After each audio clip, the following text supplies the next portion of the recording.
A smug passenger mocked a humble black flight attendant, unaware she was a silent genius in math. But when a powerful CEO on board watched her solve an impossible equation in seconds, he was instantly captivated. But before we dive into the full story, let me know where you're watching from and what time it is. Now, subscribe to the channel, and let's get started. The pregnancy test glared back at Gabriella Johnson, its two pink lines unmistakable under the harsh fluorescent light of her tiny bathroom. Her hands trembled as she sat on the closed toilet lid, the plastic stick becoming a sudden anchor in her unraveling world. "Positive," she whispered, the word hanging in the steamy air. At 22, Gabriella was supposed to be focused solely on her advanced mathematics courses at Columbia, where her full scholarship depended on maintaining her near-perfect GPA. Pregnancy wasn't part of the carefully plotted equation of her life.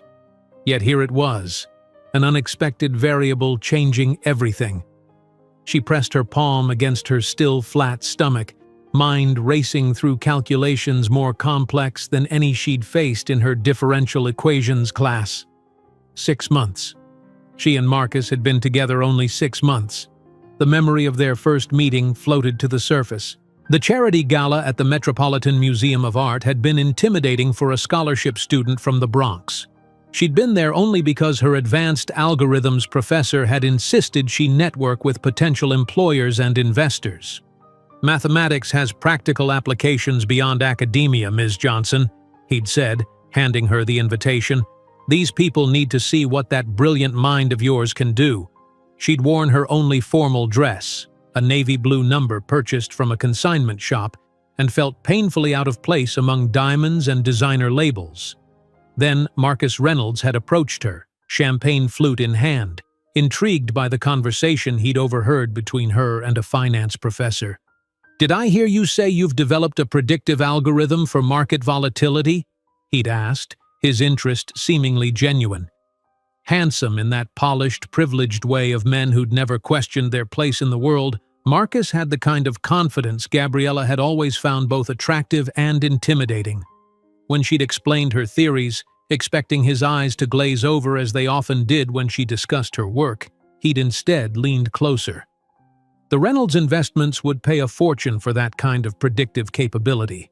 By the end of the evening, she had his number. By the end of the week, she was in his bed. By the end of the month, she was falling in love. Now, 6 months later, she was pregnant with his child. Gabriella carefully wrapped the test in tissue paper and tucked it into her pocket. Marcus would be arriving soon. She had texted him simply, "Need to talk. Important. My place at 7?" His reply had been immediate. "See you then." She surveyed her small apartment with fresh eyes, suddenly self-conscious of its limitations. The South Bronx walk-up had always been a point of contention between them. "You could at least move somewhere safer," Marcus had commented during his second visit, eyeing the peeling paint and hearing the neighbors' argument through the thin walls. "This neighborhood is entirely inadequate for someone of my status." "Your status," she'd corrected with a pointed look. "I'm a scholarship student. This is what I can afford."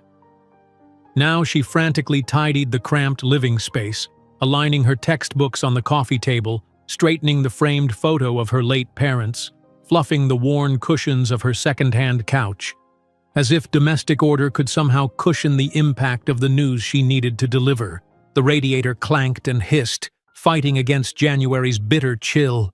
Outside, snow was beginning to fall, adding another layer of quiet to the already muffled sounds of the city. Gabriella had spent the morning imagining scenarios, planning her approach. Perhaps they would get a small place together. She could defer a semester, work part-time, return to finish her degree while Marcus built his career at his family's investment firm. They would make it work. People did this all the time. The sharp knock on her door sent her heart racing. She smoothed her sweater, touched her hair, and opened the door. Marcus stood there, snowflakes melting in his dark hair, his cashmere coat dusted with white. He was breathtaking as always, the genetic lottery winner with his chiseled features and confident stance. He leaned down to kiss her, his lips cool from the outside air. "It's getting worse out there," he said, unwinding his scarf. "I had to leave my car 3 blocks away. The streets are a mess."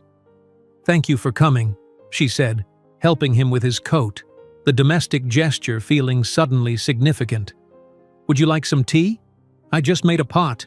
"Sure," he said, distracted, already checking his phone for messages. Marcus never fully disconnected from work, even during their dates. The Reynolds Investments was his life, his identity, his birthright. Gabriella poured 2 mugs of tea, her hands steady now despite the earthquake building inside her. They sat on her couch, the springs creaking slightly under their weight. "So what's this important talk?" Marcus asked, sipping his tea. "You sounded serious in your text." Instead of answering, Gabriella reached into her pocket and placed the pregnancy test on the coffee table between them. The change in Marcus was immediate and chilling. His body stiffened, his face hardened, and his eyes, those warm brown eyes that had looked at her with desire and admiration, turned cold and calculating. "Is this some kind of joke?" he asked, his voice flat. "No," she said quietly. "I'm about 6 weeks along, I think. I've been feeling sick for a while, but I thought it was stress from finals." Marcus set his mug down with deliberate care. "And you're sure it's yours?" She finished his unspoken question, hurt flashing across her face. "Yes, Marcus. There's been no one else." He stood abruptly, pacing the small living room in 3 quick strides before turning back to her. "This is a mistake, Gabby. A mistake that I cannot afford to make right now." "A mistake?" she echoed, her voice small. "The Reynolds Investments is about to promote me to senior portfolio manager. I'm finally getting my own team. A child would be an unbearable burden to my career at this point." His words were clipped, businesslike, as if discussing an unfortunate investment that needed to be liquidated. Gabriella stood too, instinctively placing a protective hand over her stomach. "But we could make this work, Marcus. I could defer my studies for a semester. I could find a job." "Be realistic, Gabby," he cut her off with a harsh laugh that echoed in the small apartment. "You're a scholarship student with no connections, no influential family. You've been fun, a temporary distraction. But the Reynolds don't mix with people like you." Each word was a slap, each syllable a cut. Gabriella felt tears forming but refused to let them fall. "People like me? You know what I mean," he said, avoiding her eyes. "Our worlds are too different. This was never going to be a long-term arrangement." "Arrangement?" she whispered, the word burning her throat. "Is that what I was to you? An arrangement?" Marcus reached into his inner coat pocket and pulled out a cream-colored envelope. He tossed it onto the coffee table next to the pregnancy test, the juxtaposition obscene in its implication. "There's $10,000 in there," he said coldly. "Resolve this, and don't contact me again." Gabriella stared at the envelope, comprehension dawning slowly through her shock. "You want me to get an abortion?" "I want you to be smart about your future," he replied, already retrieving his coat from the hook by the door. "This isn't the right time for either of us to become parents. Surely your logical mind can see that." She wanted to scream, to throw something, to make him see how deeply he was wounding her. But the words caught in her throat, trapped behind the growing lump of despair. "Marcus, please," she managed, but he was already opening the door. "Goodbye, Gabriella," he said firmly, not looking back. "I wish you the best." The door closed with a definitive click, leaving her standing alone in the suddenly too quiet apartment. The ancient radiator continued its rhythmic clanking, the only sound aside from her shallow breathing. Gabriella collapsed onto the couch, tears finally breaking free. She cried until her throat was raw, until her eyes burned, until exhaustion claimed her, and she fell into a fitful sleep right there, still in her clothes, the envelope untouched on the table. She woke before dawn, her apartment bathed in the strange blue light of early morning. For one blessed moment, she remembered nothing. Then it all crashed back. The test, Marcus, the envelope, the cruel dismissal of everything she'd thought they shared. Sitting up slowly, Gabriella looked at the envelope with new clarity. $10,000. The sum that Marcus Reynolds believed was the price of erasing his mistake. The amount he thought her future, their child's future, was worth. She picked up the envelope, feeling its weight. Inside was enough money to ease some immediate burdens, but what it represented was poisonous. With steady hands, she opened a drawer in her small desk and placed the envelope inside. Not for an abortion, but for her child's future. Gabriella walked to her window and looked out at the snow-covered city awakening below. She placed both hands on her stomach, a gesture of protection and promise. "We'll be okay," she whispered to the life growing inside her. "I'll make sure of it." Later that morning, with a resolve that surprised even herself, Gabriella called the scholarship office at Columbia. Her voice was steady as she explained that she would need a temporary leave of absence. The administrator's tone changed when she mentioned pregnancy, becoming cooler, more distant, but Gabriella barely registered it. She was already calculating months, finances, possibilities. By the time she hung up, she understood that her scholarship would be suspended during her absence. She might be able to reapply, but there were no guarantees. Everything she'd worked for was suddenly precarious. Yet as she looked around her small apartment, the apartment Marcus had deemed inadequate for someone of his status, Gabriella felt a strange new certainty forming. The mathematics of her life had changed completely, variables rearranged into an equation she'd never anticipated solving. But if there was one thing Gabriella Johnson excelled at, it was finding solutions to complex problems. As she tucked the envelope with Marcus's money into the drawer, Gabriella couldn't possibly imagine that, 15 years later, she would sign a contract worth more than the entire Reynolds fortune. The following week passed in a blur of nausea and numbness. Gabriella moved through her days like a sleepwalker, attending classes she could barely focus on, taking notes her mind couldn't process. The envelope remained in her drawer, untouched but ever present in her thoughts. February arrived with bitter winds that cut through her threadbare coat. Standing outside the university administration building, Gabriella took a deep breath before pushing through the heavy doors. The Office of Financial Aid was tucked away in the basement, a fitting location for the place where dreams often went to die. "I understand the policy," Gabriella said, her voice steady despite the desperation clawing at her chest. "But I'm only asking for a one-semester leave. I'll return in the fall." The administrator, a woman with steel-gray hair and glasses perched on her nose, looked at Gabriella with something between pity and disapproval. "The scholarship committee doesn't hold spots, Ms. Johnson, especially not for—" Her eyes flickered briefly to Gabriella's midsection, though the pregnancy wasn't yet visible. Personal circumstances. Personal circumstances, such a clinical term for the life growing inside her. "I have a 3.9 GPA, Gabriella pressed. "I've published 2 papers as an undergraduate. Surely that counts for something."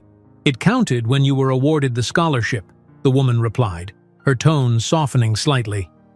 "You can certainly reapply for the fall semester, but I must be honest. There will be fresh candidates, and the committee tends to favor those who demonstrate consistency." Consistency, as if choosing to have her baby was somehow proof of unreliability. Gabriella left the office with her temporary leave paperwork processed and the weight of reality settling heavily on her shoulders. Her scholarship was suspended. Her stipend would end with the current month. Her subsidized student housing would need to be vacated by March 1st. The following morning, Gabriella sat at her small kitchen table, a notebook open before her. With methodical precision, she listed her assets and liabilities. Assets: $348 in savings, $10,000 in the drawer. Marcus's money. Did she really want to use it? A brain that had mastered multivariable calculus and stochastic processes.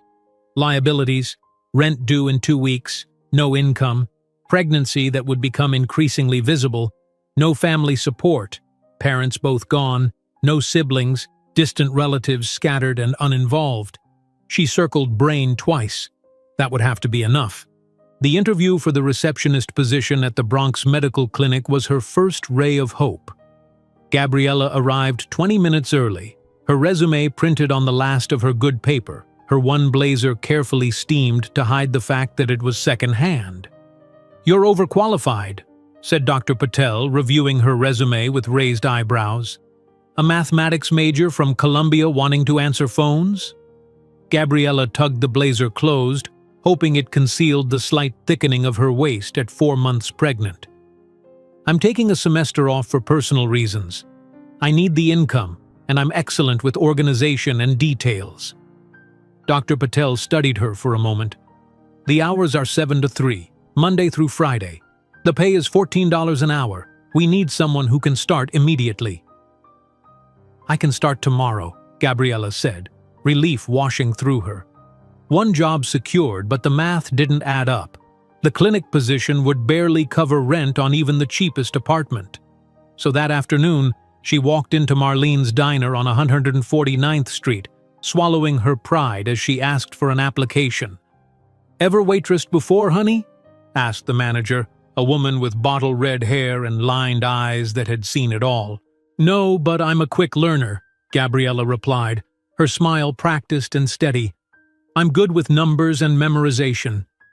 Lunch shift is 11 to 4, 6 days a week. Tips are what you make of them." The woman glanced at Gabriella's flat stomach. "Any reason you might not be able to handle carrying trays for 5 hours straight?" Gabriella met her gaze without flinching. "None whatsoever. 2 jobs. Still not enough. The third came through a posting at the university library. Overnight data entry for a research project. $10 an hour, midnight to 3 a.m. 3 nights a week." By the time she signed that final employment agreement, Gabriella had engineered a life that would allow her to pay rent, eat, and save for the baby's arrival. Sleep, it seemed, was a luxury she could no longer afford. March found Gabriella in a smaller apartment even deeper in the South Bronx. The building had no elevator, and the superintendent only fixed things when repeatedly harassed, but it was $200 cheaper than her previous place. Every dollar mattered now.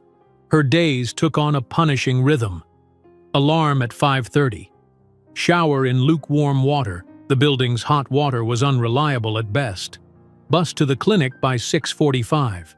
Smile, answer phones, schedule appointments, file records until 3. Change in the clinic bathroom into her waitress uniform, bus to Marlene's, serve food, endure comments from customers, smile for tips until 8, home to collapse for 3 hours before the data entry shift on Mondays, Wednesdays, and Fridays. Her body protested. Her back ached constantly. Her ankles swelled. The morning sickness, which should have subsided by her second trimester, persisted, perhaps exacerbated by exhaustion. "You need to rest more," Dr. Liu told her during her prenatal checkup, which she'd scheduled during her lunch break from the clinic. "Your blood pressure is elevated." "I'll try," Gabriella promised, knowing it was a lie. Dr. Liu gave her a searching look. "Are you alone in this pregnancy? No partner? Family?" Gabriella stared at the generic print of a beach scene on the wall. "It's just me." The doctor made a note in her chart. "Let's do an ultrasound today. You're at 18 weeks. We should be able to tell the sex if you want to know." Lying on the examination table, Gabriella watched the grainy black and white image appear on the screen. The cold gel on her growing belly was uncomfortable, but she forgot all discomfort when she saw the tiny form moving. "There's the heartbeat," Dr. Liu said, pointing to a fluttering spot. "Strong and regular." Gabriella felt tears forming. A heartbeat, mathematical proof of life. "And if you look here," the doctor continued, moving the wand slightly, "I can tell you're having a girl." A girl. Gabriella would have a daughter. The news settled in her chest. warm and certain.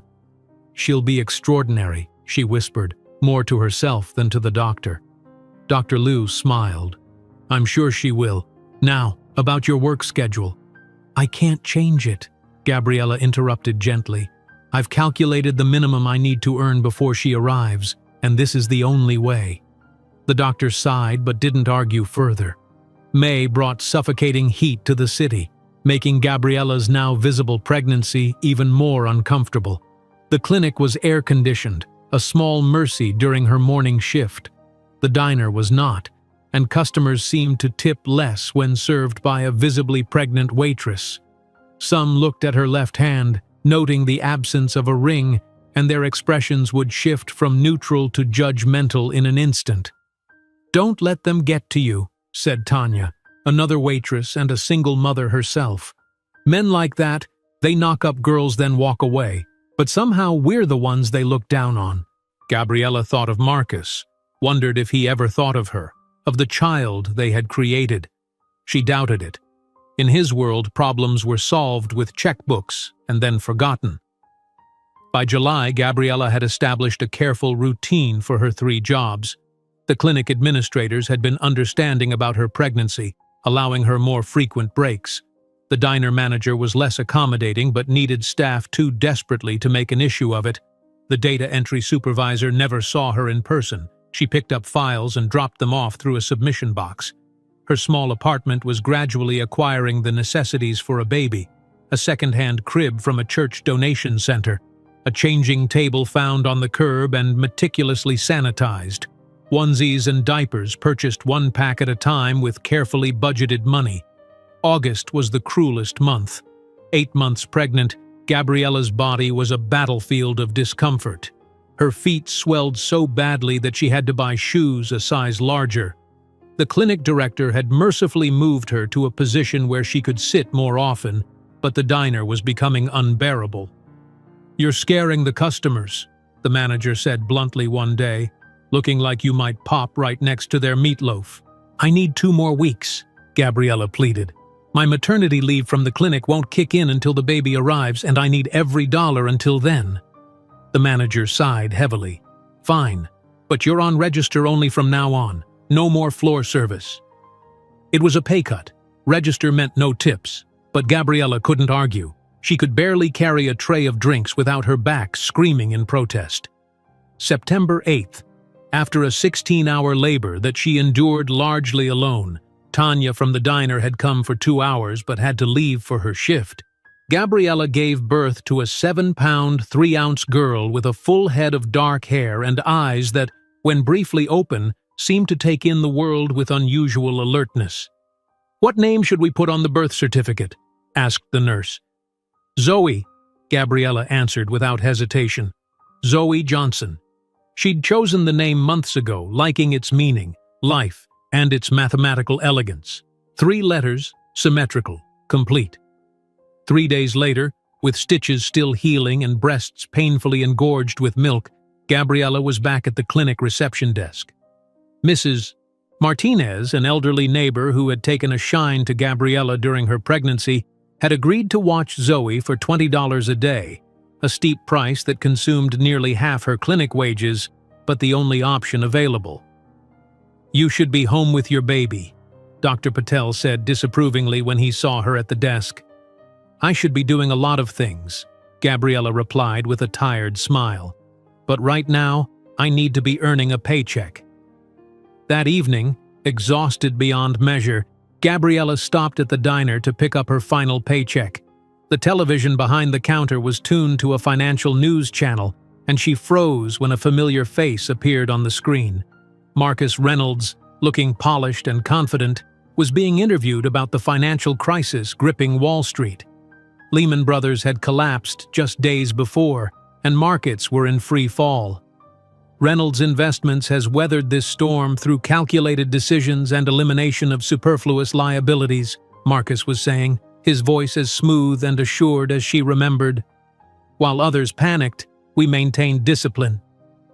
Superfluous liabilities, like a pregnant girlfriend from the wrong side of town. That night, after feeding Zoe and settling her in the makeshift crib, Gabriella retrieved a box from under her bed. Inside were her advanced mathematics textbooks and notebooks filled with the algorithm work she'd been developing before her life derailed.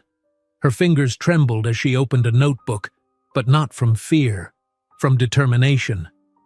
One day, she promised the sleeping infant, he will see that he underestimated the wrong woman, and you, my Zoe, will never need to prove your worth to anyone. While the restaurant patrons applauded the financial genius on television, none of them could imagine that the true revolution in the markets was being born in the tired hands of the pregnant waitress who had served them. The contractions began just after midnight on September 8, 2008.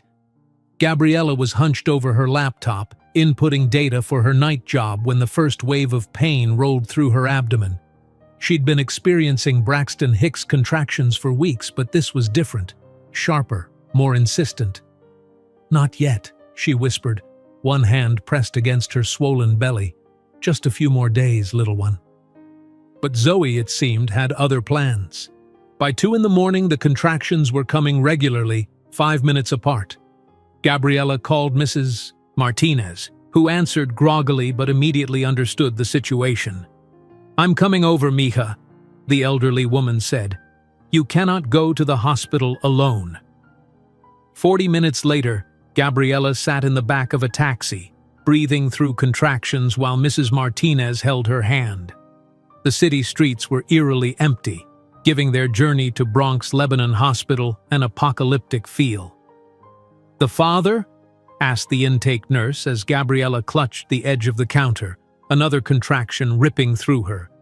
"Not involved," Gabriella managed through gritted teeth. The labor ward was understaffed and overcrowded. Gabriella was assigned to a bed separated from others only by thin curtains, through which she could hear the moans and cries of other women in various stages of labor. A harried resident checked her cervix and announced she was only 3 centimeters dilated. "First baby? Could be many hours yet," he said, already moving to the next patient. Mrs. Martinez stayed as long as she could, her arthritic hands surprisingly strong as she supported Gabriella through increasingly painful contractions. But by mid-morning, the elderly woman was exhausted.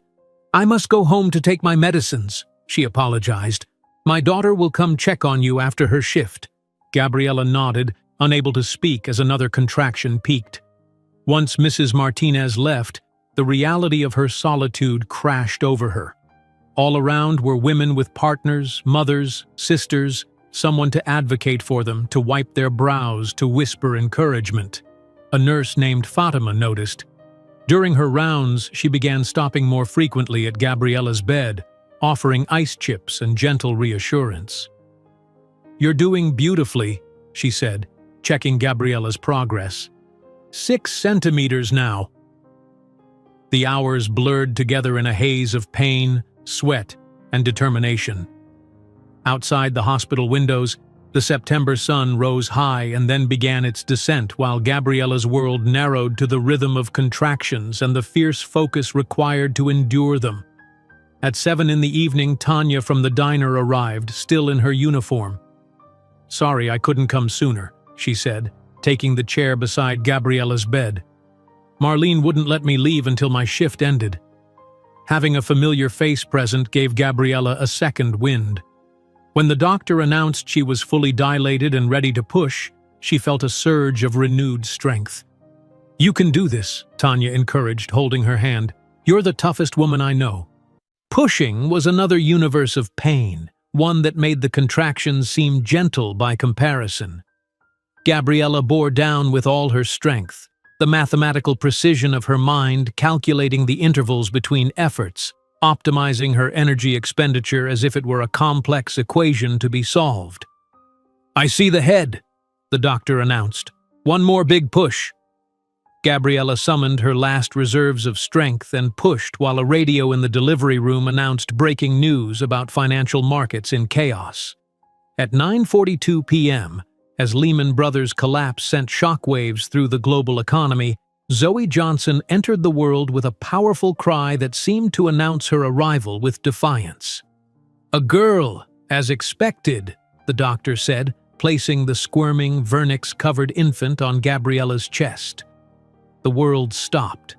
For the first time in months, Gabriella felt no pain, no exhaustion, no fear, only wonder as she gazed at her daughter's scrunched face. Tiny eyelids fluttered open briefly, revealing dark eyes that seemed to focus on her with impossible clarity. "Hello, Zoe," Gabriella whispered, her voice breaking. "You're perfect." Tanya squeezed her shoulder. "She looks like you, strong."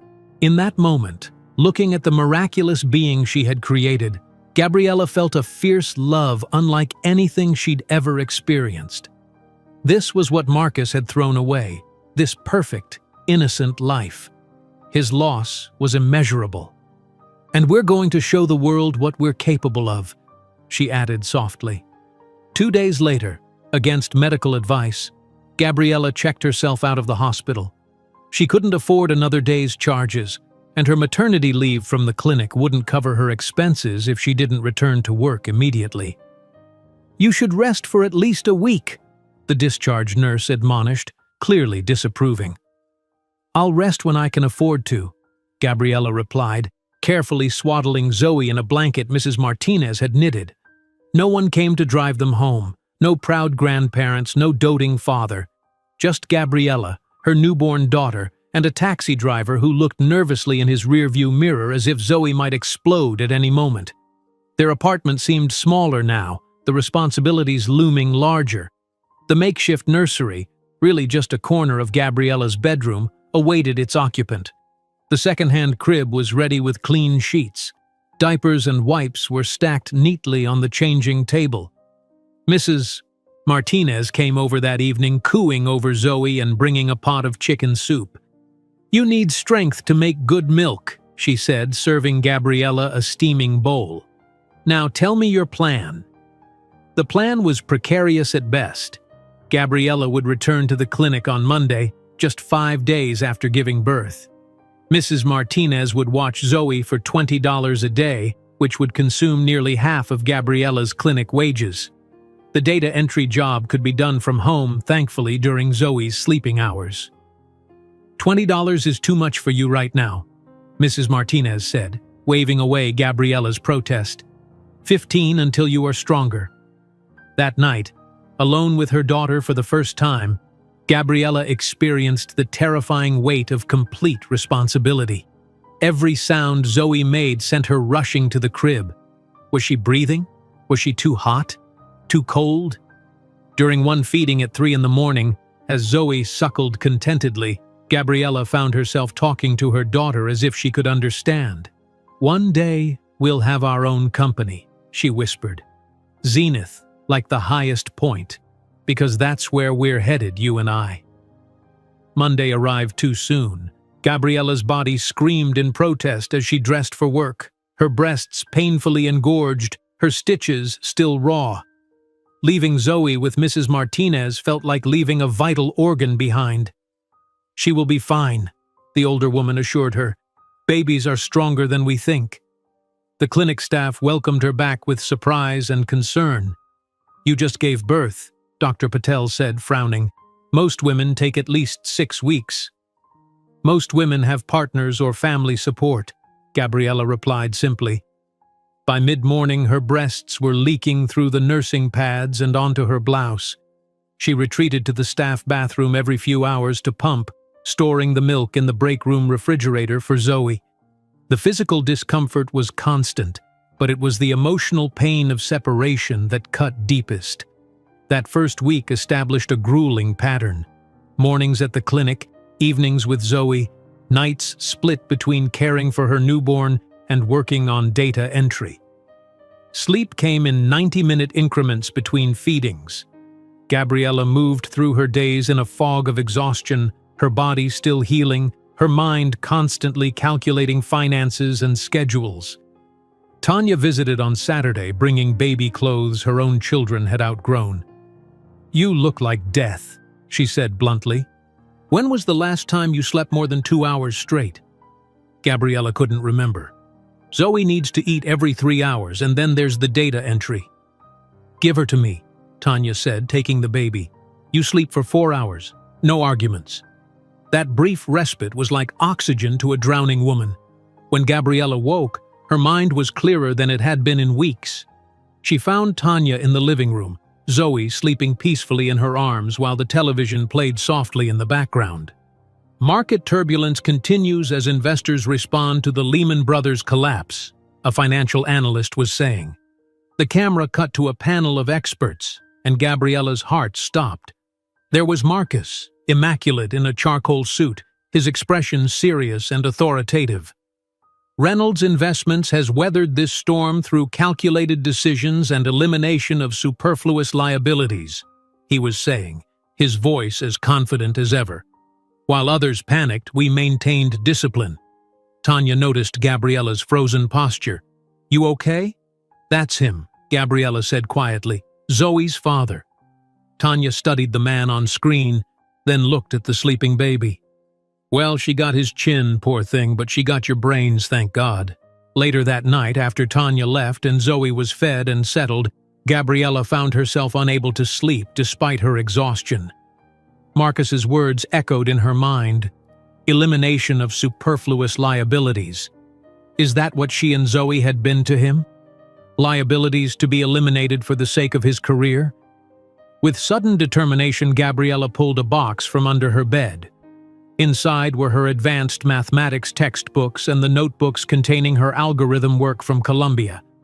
Sitting at her small desk with Zoe sleeping nearby, she began to review her old notes. The predictive model she'd been developing before her pregnancy had shown promise. With refinements, it could analyze market behavior patterns more accurately than existing systems. The financial chaos currently gripping Wall Street provided the perfect testing ground for her theories. Her fingers moved across the pages, making corrections, adding new variables to account for the current market conditions. For the first time in months, she felt fully engaged with her intellect, the mathematical puzzles drawing her in with their elegant complexity. Zoe's soft whimper brought her back to the present.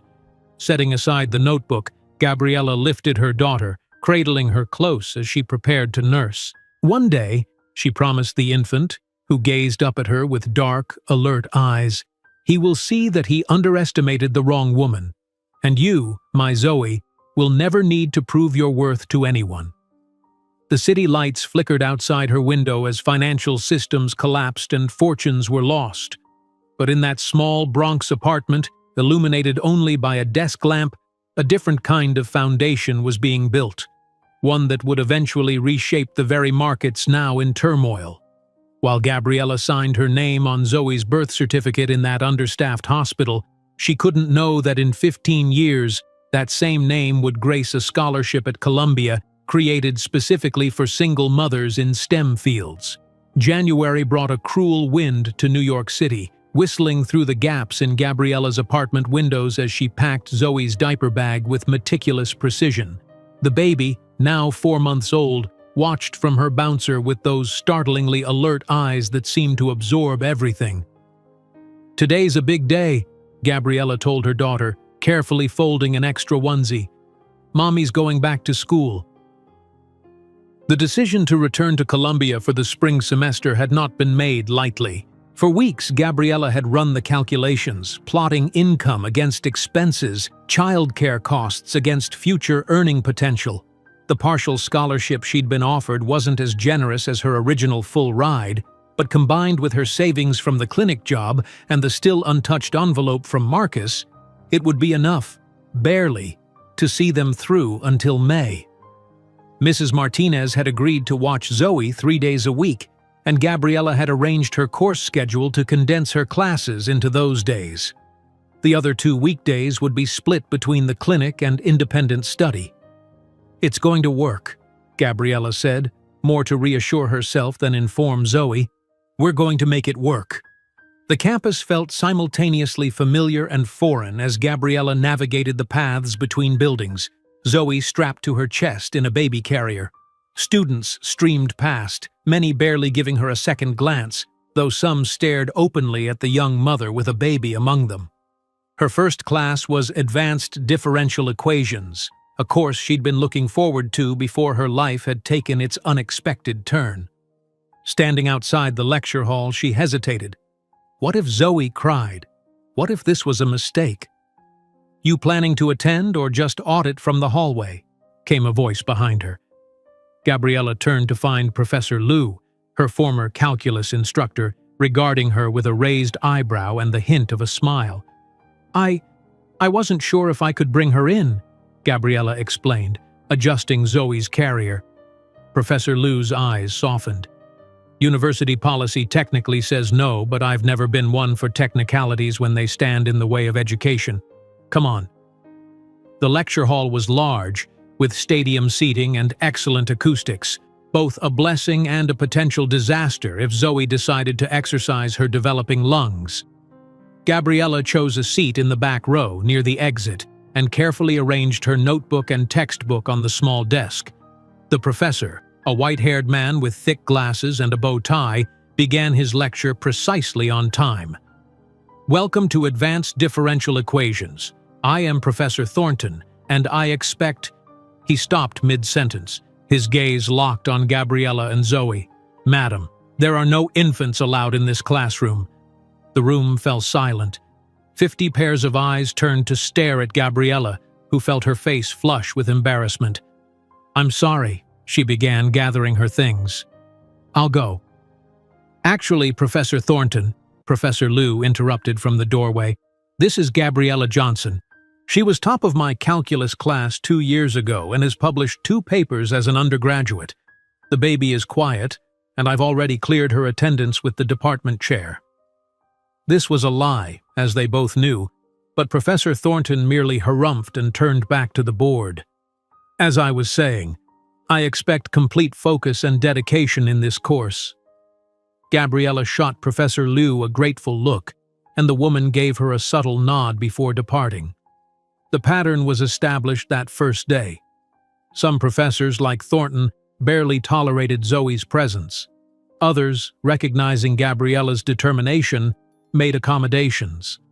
Dr. Anderson, her complex analysis professor, offered his office for her to use during his lunch hour so she could nurse Zoe in privacy. Professor Williams kept a small stuffed animal on her desk specifically for the times when Zoe accompanied Gabriella to statistical modeling class. Yet, for every supportive faculty member, there were classmates who made their disapproval clear. Whispers followed Gabriella through the mathematics building. If she can't afford childcare, she shouldn't be here. How can she concentrate with that baby? I bet she's just trying to get special treatment.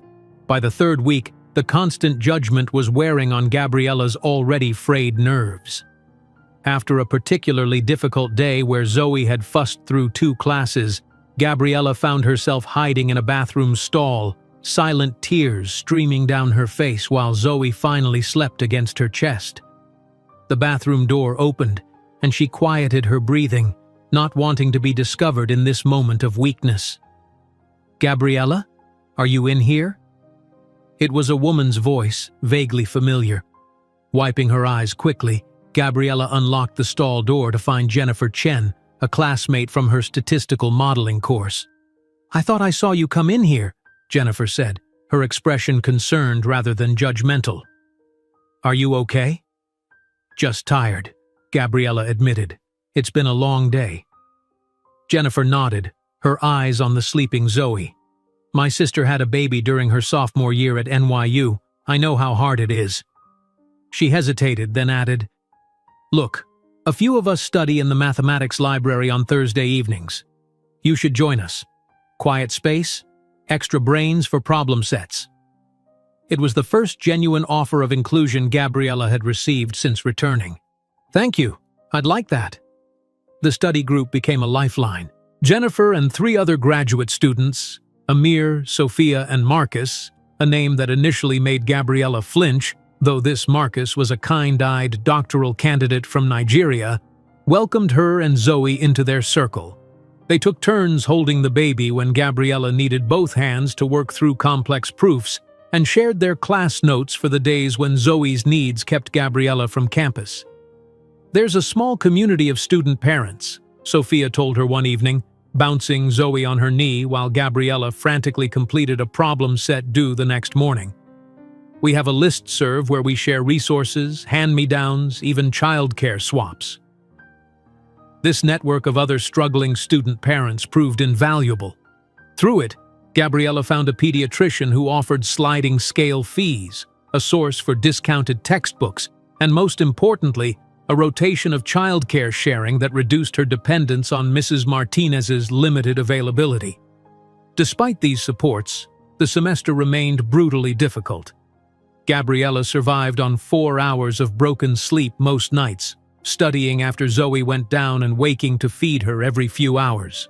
Her clinic shifts were now condensed into long Saturdays, leaving her Sundays to catch up on coursework and spend quality time with her daughter. The turning point came in late March. Professor Thornton, who had maintained a cold formality toward Gabriella since that first day, stopped her after class. "Ms. Johnson, a moment please." Gabriella approached his desk warily, adjusting Zoe, who was beginning to fuss. "Yes, Professor?" "Your solution to the Bernoulli equation variance on last week's assignment." He tapped her paper with one long finger. "It's unorthodox." "I'm sorry if it wasn't what you were looking for," she began, assuming criticism was coming. "On the contrary," he interrupted. "It's elegant, more efficient than the standard approach. Where did you learn this method?" "I didn't," Gabriella admitted. "I developed it while working on my predictive algorithm for market volatility." His eyebrows shot up. "Market volatility? You're applying these principles to financial markets?" "Yes. It was my research focus before." She gestured vaguely at Zoe. "Interesting." Thornton studied her with new intensity. "I'd like to see this algorithm. My office hours are Tuesdays and Thursdays, 3 to 5. Gabriella bit her lip. "I don't have childcare during those hours." He glanced at Zoe, who had begun to chew on her own fist, and sighed. "Bring her. My wife and I raised 4 children. I'm not unfamiliar with infants, despite what my classroom demeanor might suggest." The following Tuesday, Gabriella arrived at Professor Thornton's office with Zoe and her research notes. To her surprise, he had cleared a space in the corner of his cluttered office with a blanket spread on the floor. "For the little one," he explained gruffly. "Now show me this algorithm." For the next hour, Gabriella walked him through her work, explaining how she'd identified patterns in market behavior that conventional models missed. Thornton asked sharp questions, challenging her assumptions and pointing out potential weaknesses, but his expression grew increasingly impressed. "This has commercial potential," he said finally. "Why haven't you patented it yet?" Gabriella laughed, a short, bitter sound. "Patents cost money, Professor. Something I don't have." Thornton regarded her thoughtfully. "The university has a program for promising intellectual property. They fund the patent process in exchange for a small percentage of future licensing revenues." "Future licensing revenues," Gabriella repeated, the possibility unfolding before her. "You really think it could generate income? Ms. Johnson, with refinement, this could revolutionize predictive analysis of markets." He leaned back in his chair. "I have connections at MIT. Their computational finance lab would be very interested in this work." For the first time since learning of her pregnancy, Gabriella felt the spark of her old ambition reigniting. Not just survival, but possibility. That spark nearly extinguished the following week when Zoe developed a high fever. Gabriella missed 3 days of classes, frantic with worry as the pediatrician diagnosed an ear infection and prescribed antibiotics. The baby's misery was complete, her usual alert demeanor replaced by fussiness and constant crying. When Gabriella finally returned to campus, she was met with a stack of assignments and the news of a surprise quiz she'd missed in Professor Thornton's class. "I'm so sorry," she told him after class, dark circles under her eyes testifying to her sleepless nights.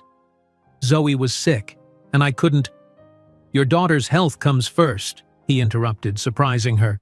"Come by my office tomorrow. You can make up the quiz then." As she turned to leave, Jennifer approached, offering a folder.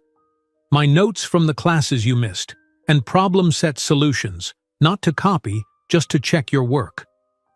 Gratitude washed over Gabriella. "Thank you.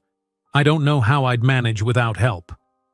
"That's what friends are for," Jennifer replied simply. By late April, Gabriella had established a precarious but functional routine. Her grades, while not the perfect scores she'd once achieved, were solidly in the A- range. Professor Thornton had introduced her to the university's patent office, and her algorithm was under review for potential support. The semester culminated in a departmental seminar where advanced students presented their research. When Gabriella's turn came, she handed Zoe to Jennifer and approached the podium with outward confidence that belied her inner nervousness. "My research explores stochastic differential equations as applied to financial market prediction," she began, her voice steady. For the next 15 minutes she outlined her model, walking the audience through its innovative approach to pattern recognition in seemingly chaotic market movements. As she spoke, she noticed several professors leaning forward with interest, their expressions shifting from polite attention to genuine engagement. When she finished, the questions came rapidly, probing, but respectful. Professor Liu asked about computational requirements, Dr. Anderson inquired about backtesting against historical crashes, and Professor Williams wondered about applications beyond stock markets. Gabriella answered each question thoroughly, her mathematician's mind finding clarity in the technical discussion. As the session concluded, several faculty members approached her, business cards extended, offers of collaboration, and further discussion flowing. Among them was a man Gabriella didn't recognize who introduced himself as Dr. Hiroshi Tanaka from MIT's Computational Finance Laboratory. "Professor Thornton mentioned your work," he explained. "We have a fellowship program for doctoral candidates with promising market applications. I'd like to discuss your interest in continuing this research at MIT." MIT, the premier technical institution in the country, possibly the world. Gabriella felt momentarily dizzy at the prospect. "I still have another year to complete my master's," she said carefully. "We can be patient for exceptional talent," Dr. Tanaka replied, handing her his card. "Consider it an open invitation." As the crowd dispersed, Professor Thornton approached, something rare on his face, a smile. "Well done, Ms. Johnson. I've received word that the university will support your patent application. They see the same potential I do." The semester ended with Gabriella receiving a letter confirming her full scholarship would be restored for her final year of master's study, with specific mention of her exceptional potential and contribution to the field. While she celebrated her academic triumph quietly that evening, giving Zoe an extra cookie during dinner at their small table, Gabriella couldn't have predicted that 10 years later, she would be the one giving guest lectures on financial mathematics to the CEOs of Wall Street's largest firms. The acceptance letter from MIT arrived on a crisp autumn day in 2010, just as the maple trees on Columbia's campus turned brilliant shades of crimson and gold. Gabriella read it 3 times, her hands trembling slightly as Zoe, now 2 years old, stacked colorful blocks on the worn carpet of their Bronx apartment.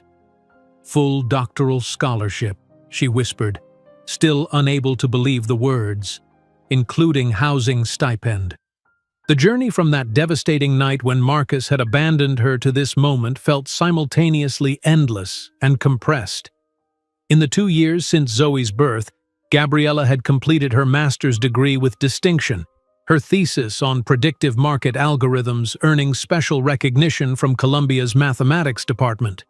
Professor Thornton had championed her work, connecting her with the right people at MIT and writing a recommendation letter that, according to Dr. Tanaka, had described her as the most promising financial mathematics talent of her generation. Now, with this acceptance, a new chapter was beginning. The housing stipend meant they could leave this cramped apartment with its temperamental heating and the constant noise from the elevated train tracks. They could move to Cambridge, to a real home where Zoe could have her own room and Gabriella could finally focus on her research without the constant struggle for basic survival. "Zoe, we're moving to Boston," Gabriella announced, kneeling beside her daughter.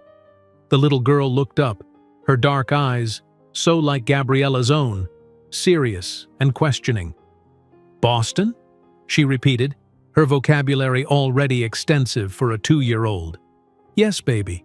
Mommy's going to a new school, and we'll have a new apartment, with a park nearby." Zoe considered this information with the same intense focus she applied to her block structures. "Blocks come too?"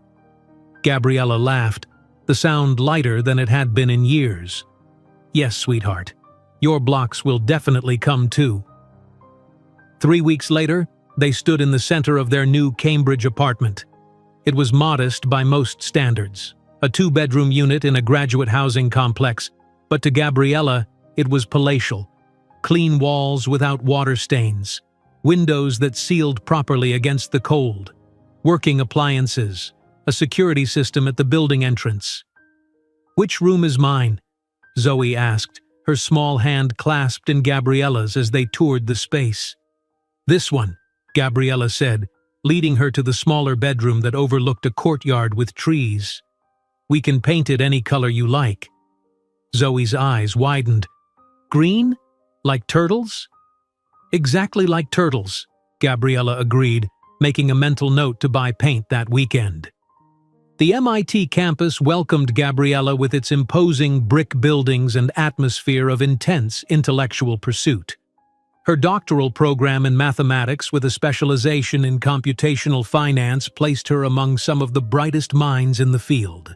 The first time she walked into the advanced computational laboratory with its rows of powerful computers and wall-sized displays of market data, she felt a surge of belonging that had eluded her at Columbia, where she had always been the scholarship student, the outsider, and eventually the single mother struggling to fit in. Here, she was Dr. Johnson's doctoral candidate, a rising star in applied mathematics. Her background and personal circumstances seemed less important than the elegance of her algorithms and the innovation of her approach to predictive modeling. Dr. Tanaka introduced her to his team with unmistakable pride. Gabriella's work on stochastic volatility models is already challenging established paradigms. I expect great things from her research. The university's Child Care Center was another revelation. Located just 2 blocks from the computational lab, it provided early education for faculty and graduate students' children. When Gabriella first brought Zoe for orientation, she watched anxiously as her daughter surveyed the bright, well-equipped classrooms. "We have a special program for advanced learners," the director explained, noticing how Zoe had immediately gravitated toward the mathematics corner with its shapes and patterns. Children who show aptitude in certain areas receive supplemental activities. By the end of her first week, Zoe's teachers had called Gabriella in for a conference. "Your daughter has remarkable numerical abilities," Ms. Wilson, the lead teacher, explained. "She's recognizing patterns that our 4-year-olds struggle with." Gabriella nodded, unsurprised but proud. She's always been drawn to numbers and sequences. We'd like to provide her with more challenging materials. Frankly, she's bored with the standard curriculum for her age group. That evening, as Gabriella helped Zoe count the stars on her new bedroom ceiling, painted turtle green as promised, she felt a surge of vindication. Marcus had thrown away not just a relationship with her, but with this extraordinary child who already showed signs of exceptional intelligence. 1, 2, 3, 4, Zoe counted, her pronunciation still developing, though her comprehension far outpaced her verbal skills. "That's right," Gabriella encouraged. "And what comes after 4? 5, 6, 7, 8, 9, 10? Zoe finished triumphantly, then added without prompting, 10 is 5 plus 5. Gabriella froze, staring at her daughter. "Who taught you that, Zoe?" The little girl shrugged. "Numbers make patterns, Mama. 5 and 5 is 10. 2 5s. At just over 2 years old, Zoe had intuited basic addition. Gabriella hugged her daughter close, wondering what other gifts were developing in that remarkable mind. As the months passed, Gabriella established a rhythm that, while demanding, lacked the desperate quality of her Columbia days. Mornings were for classes and research, afternoons for collecting Zoe and spending quality time together, evenings for more work after Zoe's bedtime. The housing stipend and doctoral fellowship provided enough financial stability that she no longer needed multiple jobs to survive. Her research progressed rapidly under Dr. Tanaka's guidance. The algorithm she had begun developing during her pregnancy was now evolving into a sophisticated predictive model that identified market patterns invisible to conventional analysis. Using historical data from the 2008 financial crisis, she demonstrated how her system could have predicted major market movements days or even weeks before they occurred. "The implications are significant," Dr. Tanaka said during one of their weekly meetings. "If this model had been operational before Lehman Brothers collapsed, the crash might have been mitigated," Gabriella finished, "at least for those using the system." Her work began attracting attention beyond academic circles.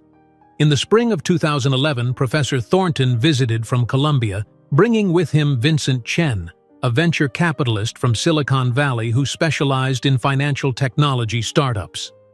"I've been following your research with interest," Chen said as they toured the computational lab where Gabriella's algorithms ran constant simulations.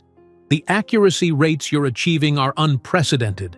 Gabriella explained how her system identified subtle correlations across seemingly unrelated market sectors. Traditional models miss these connections because they're looking at obvious relationships. "My algorithm finds the hidden ones." Chen nodded, watching as one of Gabriella's simulations correctly predicted a market fluctuation from 3 years prior. "Have you considered the commercial applications?" "That's why I asked Vincent to come," Professor Thornton interjected. "Your work deserves to move beyond academic journals. It could transform real-world financial systems." Later, over dinner at a restaurant near campus, with Zoe contentedly drawing complex geometric patterns at the table, Chen made his proposition. $500,000 seed funding, he said, for 25% equity in whatever company emerges from your research. Gabriella nearly choked on her water. $500,000? Initial funding only, Chen clarified, with the understanding that you'll need to raise more as you develop the commercial platform. But this gets you started. Office space, initial hires, legal protection for your intellectual property. It was more money than Gabriella had ever imagined having access to. Yet something in her hesitated. "I'd need to maintain controlling interest," she said, surprising herself with her boldness. "I created this algorithm while nursing my daughter through sleepless nights. I won't give up control of it." Chen studied her with new respect. "Majority control stays with you, but we'd expect completion of your doctorate before full-scale commercialization begins. The academic validation matters to future investors." That night, after tucking Zoe into bed, Gabriella sat at her desk staring at Chen's business card. Starting a company had been a distant dream, something she'd whispered to Zoe in those early days when they were barely surviving. Now it was a tangible possibility. The next morning, she found Zoe in the living room, playing with Gabriella's calculator. "What are you doing, sweetheart?" she asked, watching her 3-year-old daughter punch numbers with surprising precision. "Making patterns," Zoe replied, showing her the display. 1, 2, 3, 4, 5, 6, 7, 8, 9, 8, 7, 6, 4, 3, 2, 1. It goes up, then down, like mountains.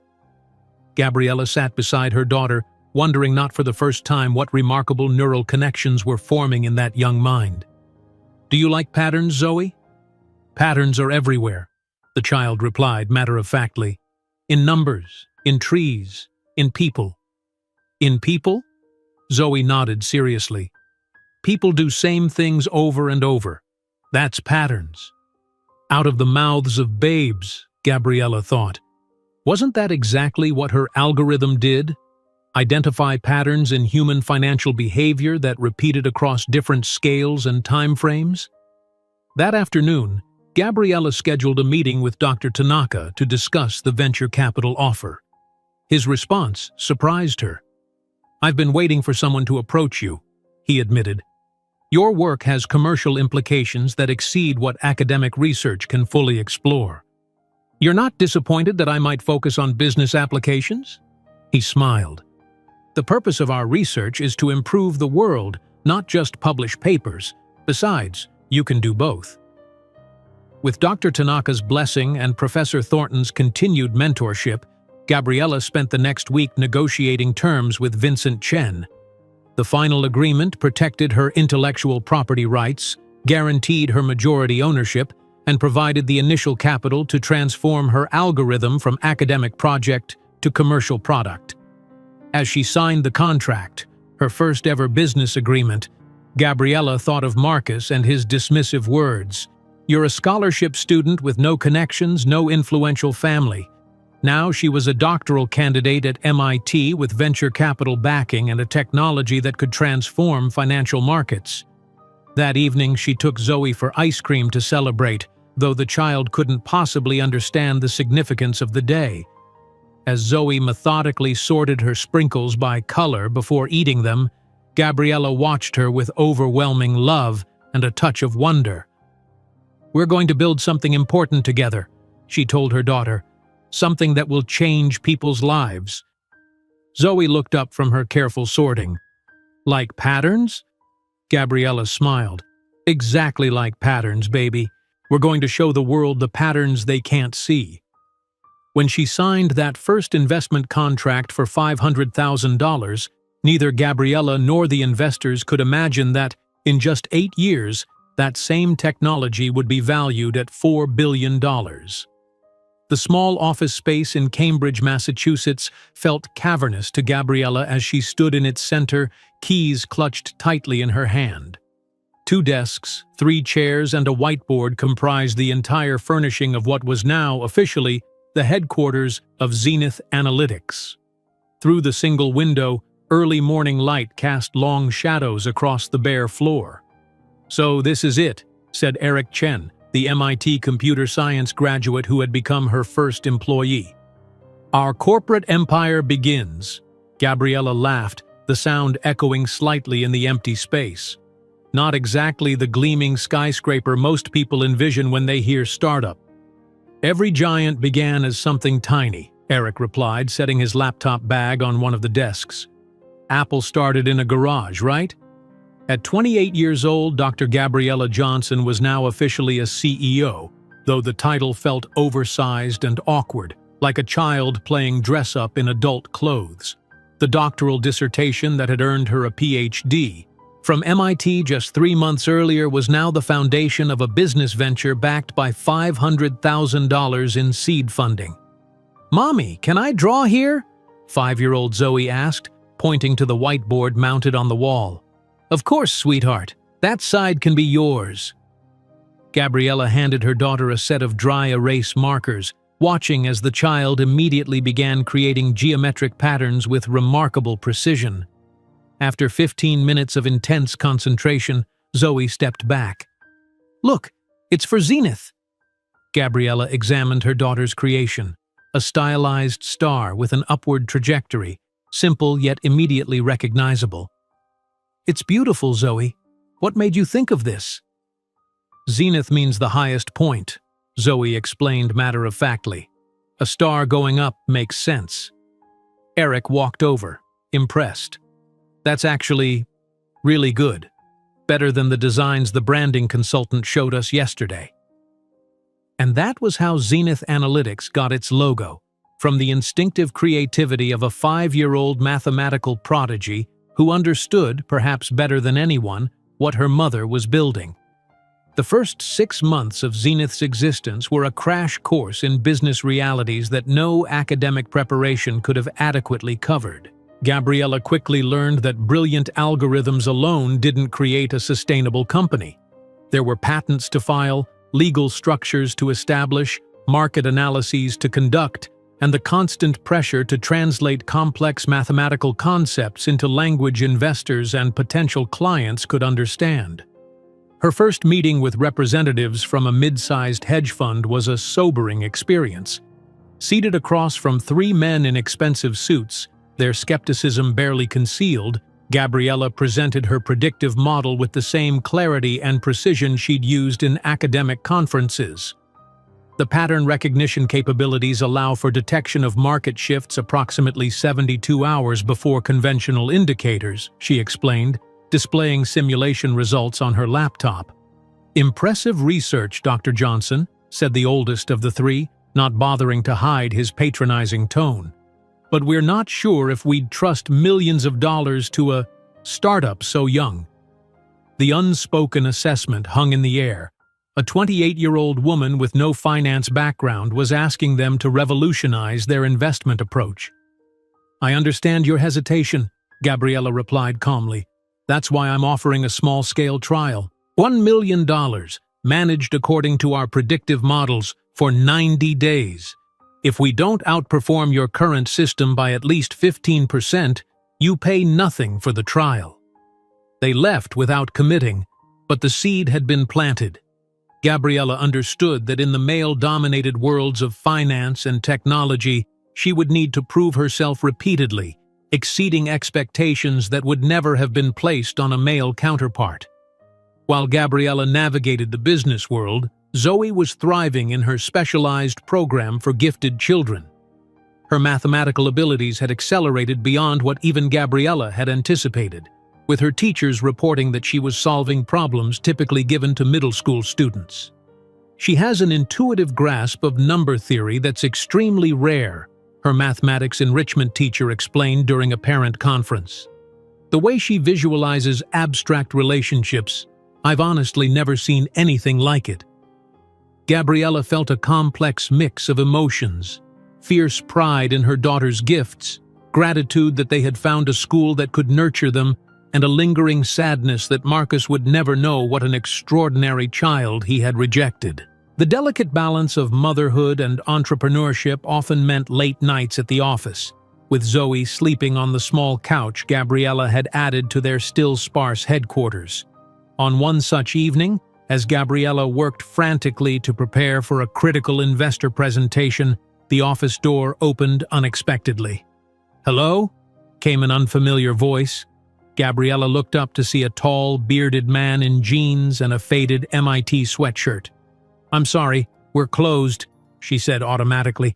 "Actually, I was looking for Dr. Johnson. I'm David Ramirez, head of AI research at Google. Vincent Chen suggested I stop by while I'm in town." Gabriella rose quickly, suddenly acutely aware of her rumpled appearance and the sleeping child on the office couch. "I'm Gabriella Johnson. Please excuse the informality." Ramirez's eyes moved from Gabriella to Zoe and back again, his expression softening. "No apologies necessary. I have 2 kids myself. Sometimes the work-life separation is more theoretical than practical." That unexpected visit resulted in Zenith's first significant partnership. Google wanted to test Gabriella's algorithm on non-financial data sets to see if the pattern recognition capabilities could be applied to consumer behavior prediction. The Office server crashed during the demonstration, of course. Murphy's Law seemed to target startups with particular enthusiasm. As investors watched with thinly veiled impatience, Gabriella calmly diagnosed the problem, rerouted the demonstration through a backup system, and continued her presentation without missing a beat. "That crash might have been the best thing that could have happened," Eric told her afterward. "The way you handled it showed them you're unflappable. In tech, that's worth more than any perfect demo." By the end of their first year, Zenith Analytics had grown to a team of 5. Gabriella, Eric, a data scientist poached from Amazon, a financial analyst with hedge fund experience, and a part-time administrative assistant who doubled as Zoe's after-school caretaker when needed. The company had secured 2 paying clients, small investment firms willing to take a chance on their technology, and was generating just enough revenue to extend their runway beyond the initial seed funding. It wasn't yet profitable, but the trajectory was promising. Then came the call that changed everything.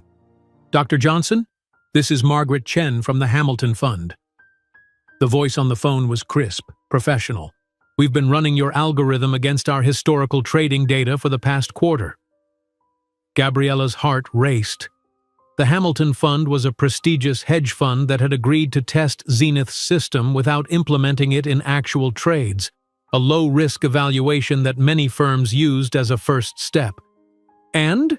she asked, trying to keep her voice neutral. "Your system predicted market movements with 78% accuracy. That's 32% better than our current models." There was a pause. "We'd like to discuss implementation terms." The news spread through financial circles with remarkable speed. The Hamilton Fund's endorsement opened doors that had previously been firmly closed. Within weeks, Gabriella was fielding calls from firms across the country, each wanting to evaluate or implement Zenith's technology. A reporter from the Wall Street Journal contacted her for an interview about the newcomer revolutionizing predictive analytics. The resulting article, though brief, included a photo of Gabriella standing in front of Zenith's whiteboard, arms crossed confidently, with the headline, "Math Prodigy Turns Market Mystic: How Gabriella Johnson's Algorithms Are Changing Investment Strategy." With increasing demand came the need for expansion. Vincent Chen arranged meetings with several venture capital firms interested in Zenith's Series A funding round.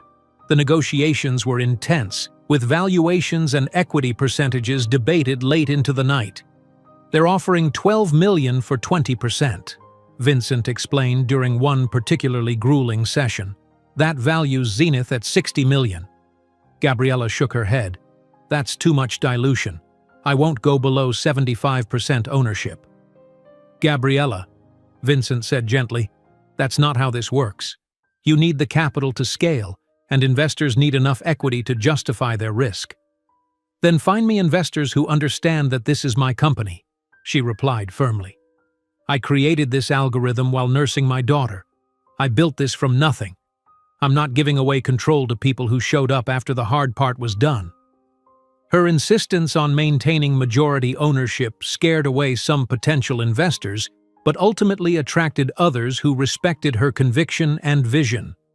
The final agreement, $12 million for 15% of the company, valued Zenith Analytics at $80 million and left Gabriella with firm control of her creation. The investment allowed for a real office, a team of 12 people, and the technological infrastructure necessary to serve larger clients. The Zenith logo, Zoe's star ascending, now hung proudly in the reception area of their Cambridge headquarters. To celebrate the successful funding round, Gabriella took Zoe to Harvest, one of Cambridge's finest restaurants, the kind of establishment she had once imagined Marcus frequenting with his wealthy colleagues, the kind of place that had seemed as distant as the moon during those early days in the Bronx. "Is this a special occasion?" the waiter asked as he handed them menus. "Very special," Gabriella confirmed, smiling at her daughter across the table. "We're celebrating our company's first major investment." "Your company?" he repeated, clearly surprised to hear this from a young woman dining with a child. "Yes, Zenith Analytics." She couldn't help but feel a flush of pride at his impressed expression. Zoe, now 7 and increasingly aware of their unusual family narrative, waited until the waiter left before asking, "Are we rich now, Mommy?" Gabriella considered the question carefully. "We're secure, which is better than rich.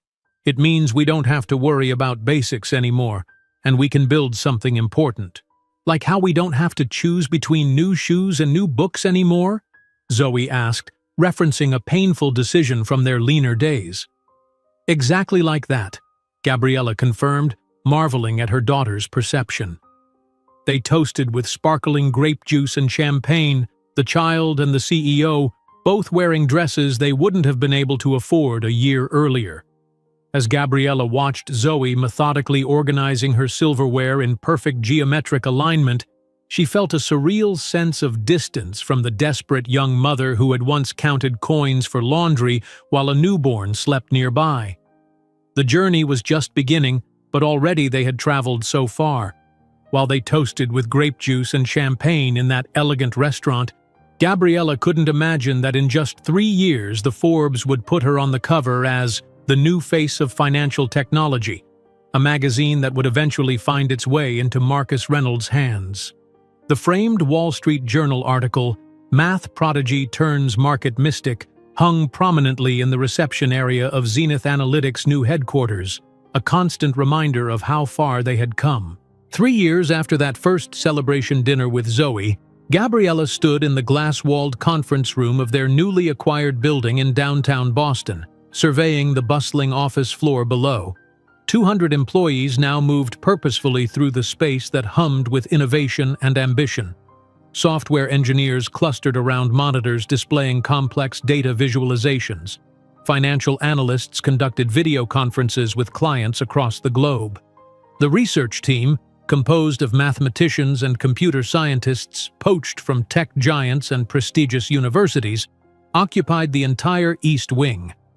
"The Morgan Stanley team is ready for you in Conference Room A," said Claire, Gabriella's executive assistant, appearing at her side with a tablet.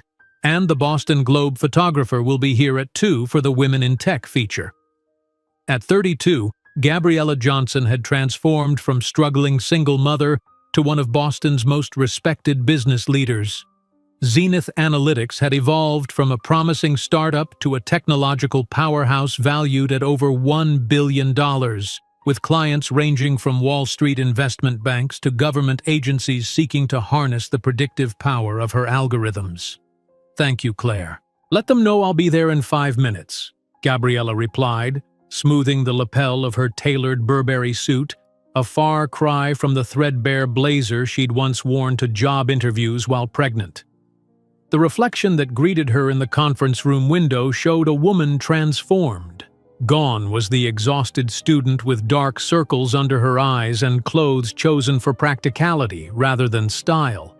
In her place stood a CEO whose confident posture and elegant appearance commanded respect before she spoke a single word. "Dr. Johnson, we've reviewed your proposal for implementing the Zenith predictive system across our derivatives trading platform," began the Morgan Stanley executive once the meeting commenced. "The potential efficiency gains are impressive, but we have concerns about integration costs and training time." The old Gabriella might have rushed to address their concerns, eager to please. The CEO of Zenith Analytics merely nodded, allowing a moment of silence to underscore her response. "Integration is seamless with our new API architecture," she explained, her voice measured and authoritative. "As for training, our system is designed to be intuitive. Most firms see their teams fully operational within 2 weeks." By the meeting's end, Morgan Stanley had signed a 3-year contract worth $27 million. Later that afternoon, as the Boston Globe photographer adjusted lighting in Gabriella's office, Zoe burst through the door, backpack still on, excitement radiating from her 8-year-old face. "Mom, I got accepted to the mathematics competition. Only kids 10 and up are supposed to qualify, but Mr. Abernathy said my test scores were too high to ignore." Gabriella beamed with pride, momentarily forgetting the photographer.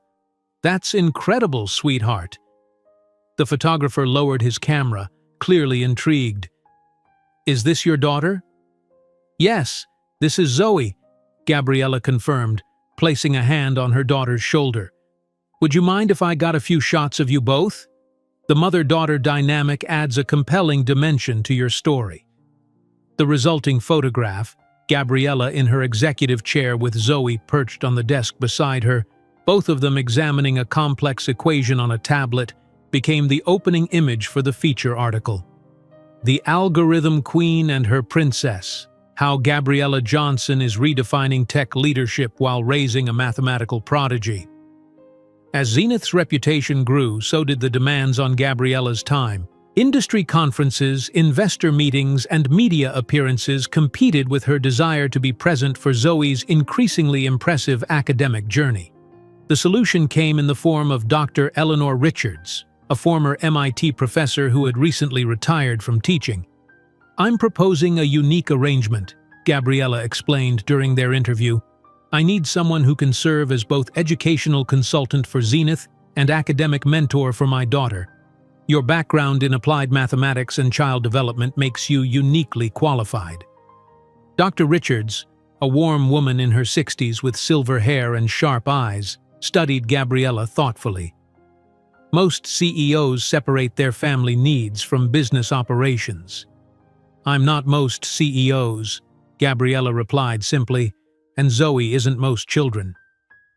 The arrangement proved beneficial beyond expectation.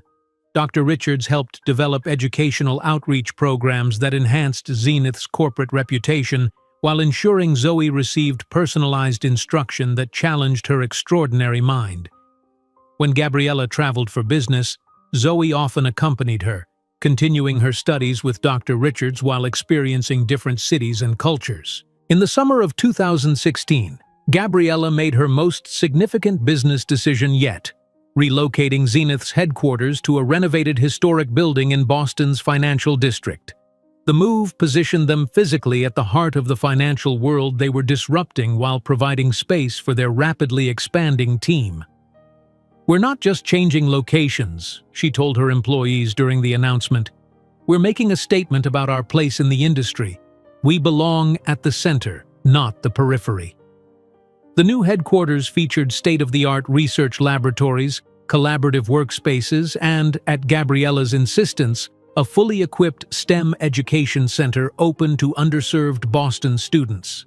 The Zenith Foundation, established with $10 million of Gabriella's personal funds, provided scholarships for young women pursuing careers in mathematics and computer science. With the company's explosive growth came personal milestones. Gabriella purchased a penthouse apartment overlooking the Charles River, providing Zoe with the stable, beautiful home environment she had always deserved. The little girl who had once slept in a makeshift crib in a Bronx apartment now had a bedroom with floor-to-ceiling bookshelves and a telescope pointed toward the stars. "Which room do you want?" Gabriella had asked during their first tour of the penthouse. 9-year-old Zoe had run immediately to the corner bedroom with windows on 2 sides. "This one. I can see the river and MIT from here." The mention of MIT wasn't coincidental. Even at 9, Zoe had already set her sights on attending her mother's alma mater, following the academic path that had been Gabriella's salvation. Fortune magazine's cover story, "The Visionary Reshaping Financial Technology," brought Zenith to an even wider audience in 2017. The feature detailed Gabriella's journey from academic mathematician to business leader, highlighting the company's revolutionary impact on market analysis. "Johnson's algorithms don't just predict market movements," the article explained. "They reveal underlying patterns invisible to human analysts, allowing clients to anticipate shifts that traditional models miss entirely." The publicity attracted attention from the largest players in finance and technology. Google's investment arm proposed a strategic partnership. Goldman Sachs implemented Zenith systems across their trading platforms. Government regulatory agencies consulted Gabriella on using predictive analytics to identify market manipulation and fraud. Through it all, Zoe continued to develop her own mathematical gifts. At 10, she began auditing undergraduate courses at MIT, her extraordinary aptitude drawing attention from faculty who had once taught her mother. By 11, she was working alongside Zenith's research team during school breaks, absorbing complex concepts with astonishing speed. The defining moment came in 2019, when 12-year-old Zoe burst into Gabriella's home office late one night, laptop clutched to her chest, eyes wide with excitement. "Mom, I found something in your core algorithm. There's an optimization you missed." Gabriella looked up from her work, amused by her daughter's enthusiasm. "An optimization? In the foundational pattern recognition module?" "Yes." Zoe placed her laptop beside Gabriella's, pulling up side-by-side comparisons of code. "See here? If you restructure the sequence detection to account for temporal distortion in market cycles, you can increase pattern recognition by 22%. Initially skeptical, Gabriella examined her daughter's work with growing amazement. The modification was elegant in its simplicity, yet profound in its implications. Exactly the kind of mathematical insight that separated true genius from mere talent. "When did you figure this out?" Gabriella asked, already running simulations to test the enhancement. "Last week. I've been validating it against historical data since then." Zoe's expression was serious, professional, a miniature version of Gabriella's own analytical focus. "It works, Mom, across all test cases." The next morning, Gabriella called an emergency meeting with her engineering team. They spent 3 days testing Zoe's modification before confirming what seemed impossible. A 12-year-old had significantly improved an algorithm that had already revolutionized financial technology. "We need to implement this immediately," Gabriella announced, "and I want Zoe's name on the patent application as co-inventor." The lead engineer raised an eyebrow. "She's a minor. There might be legal complications." "Then solve them," Gabriella replied firmly. "My daughter improved our core technology. She deserves recognition." The enhanced algorithm, officially designated Zenith Predictive Model 2.0, increased the system's accuracy to levels that competitors couldn't approach. Market share exploded as existing clients upgraded and new ones rushed to implement the technology. That spring, Gabriella took Zoe to the patent office in Washington, D.C., where the youngest co-inventor in the firm's history signed her name to the official documents.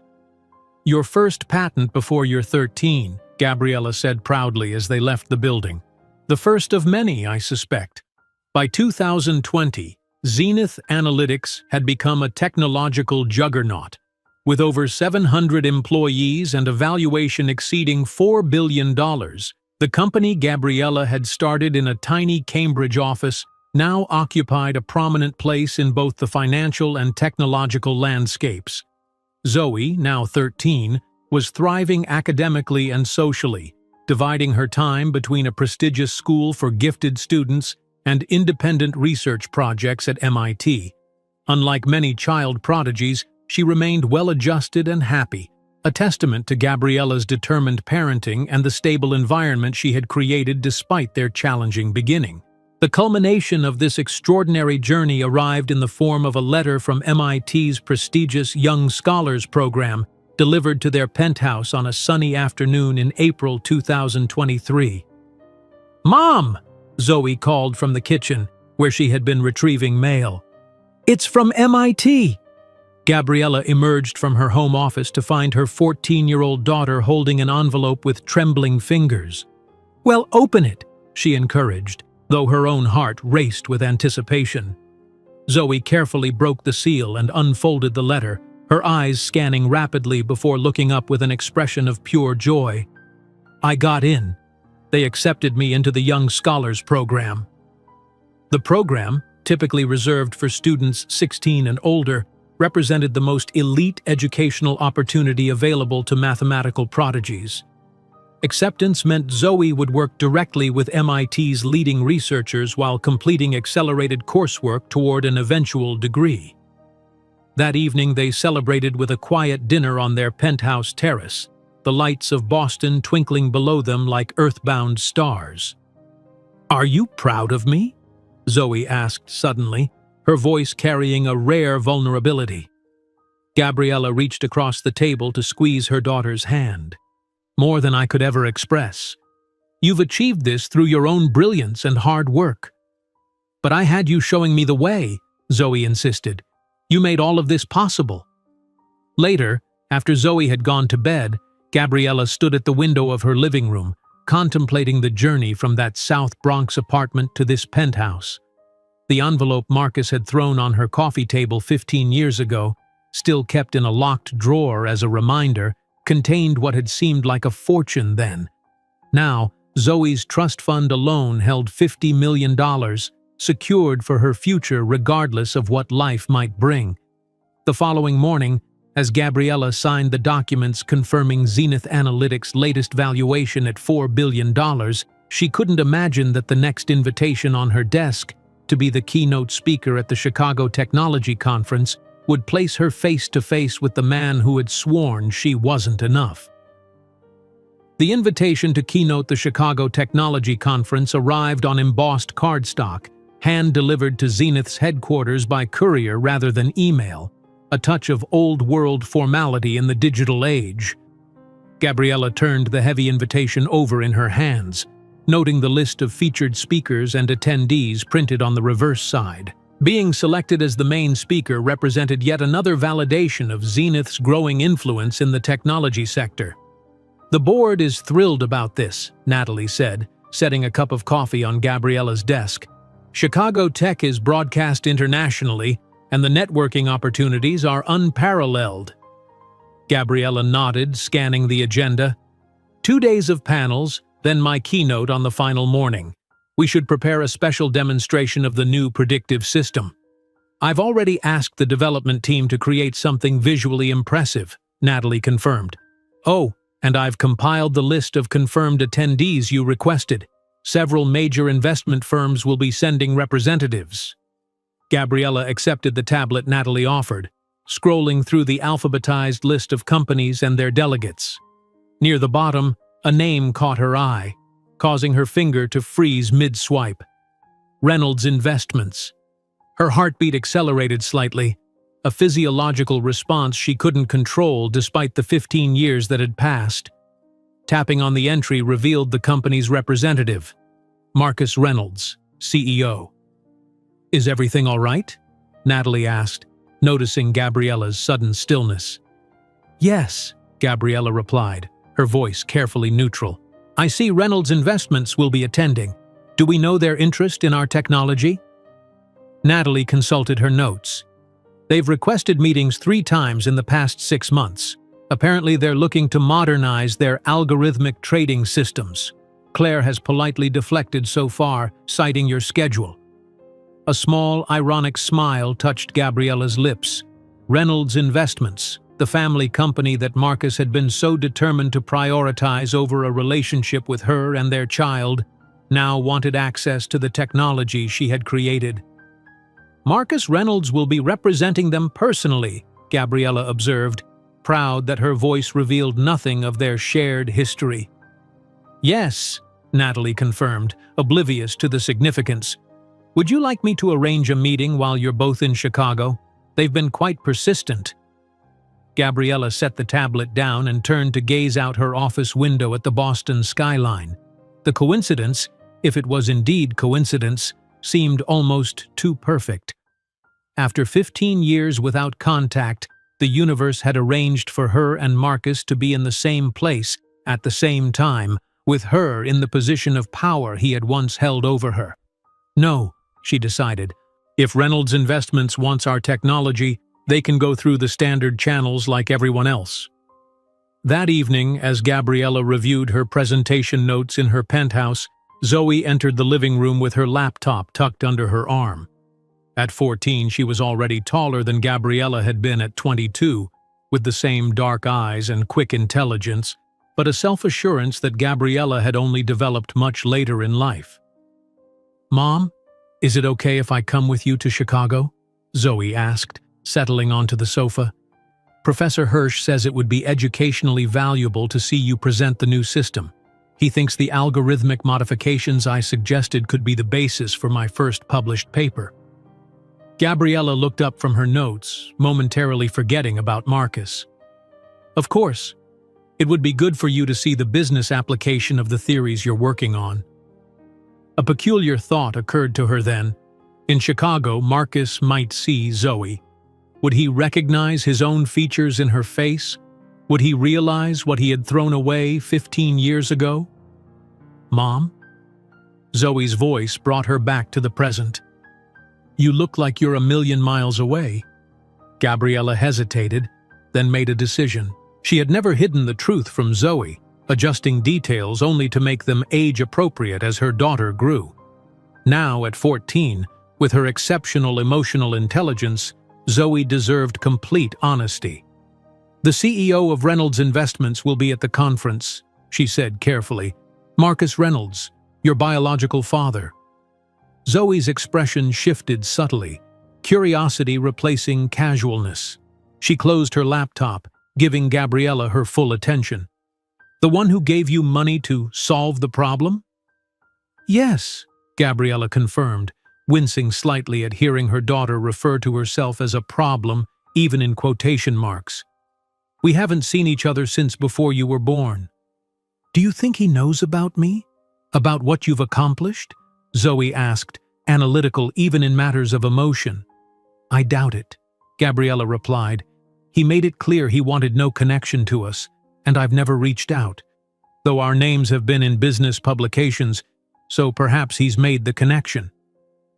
Zoe considered this with the same focused concentration she applied to complex equations. "Are you concerned about seeing him at the conference?"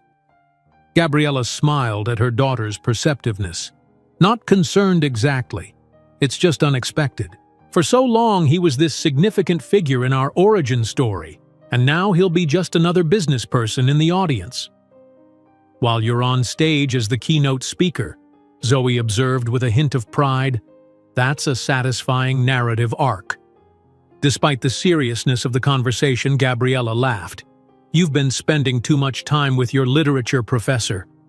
That night, alone in her bedroom, Gabriella found herself drawn to the locked drawer in her desk where she kept certain mementos from the past.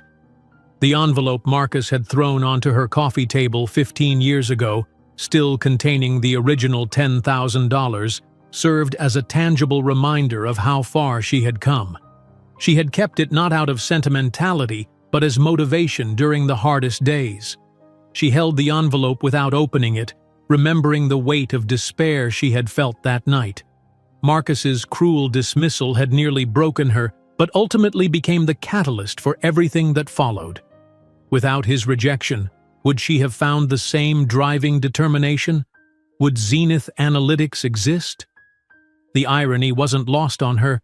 The man who had deemed her unworthy of his time or support now wanted to benefit from what she had created in his absence. The following morning, Gabriella met with her executive team to finalize the Chicago presentation. The new predictive system would be unveiled publicly for the first time, demonstrating capabilities that would further cement Zenith's position as the industry leader. "The visual component is crucial," Gabriella emphasized. "Most of the audience won't understand the mathematics, but they need to see the practical implications."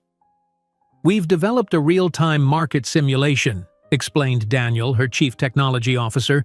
"It will demonstrate how the system predicts price movements across multiple markets simultaneously, with color-coded probability indicators." "Perfect," Gabriella nodded. "And the historical comparison feature?"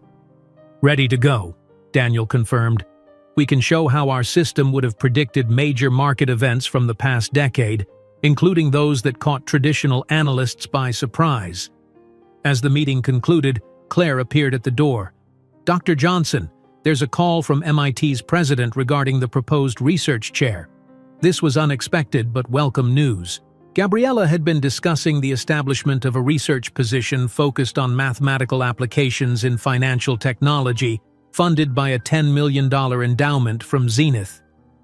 "3 members of the board want to discuss naming it the Johnson Chair for Computational Finance," Claire explained after the call.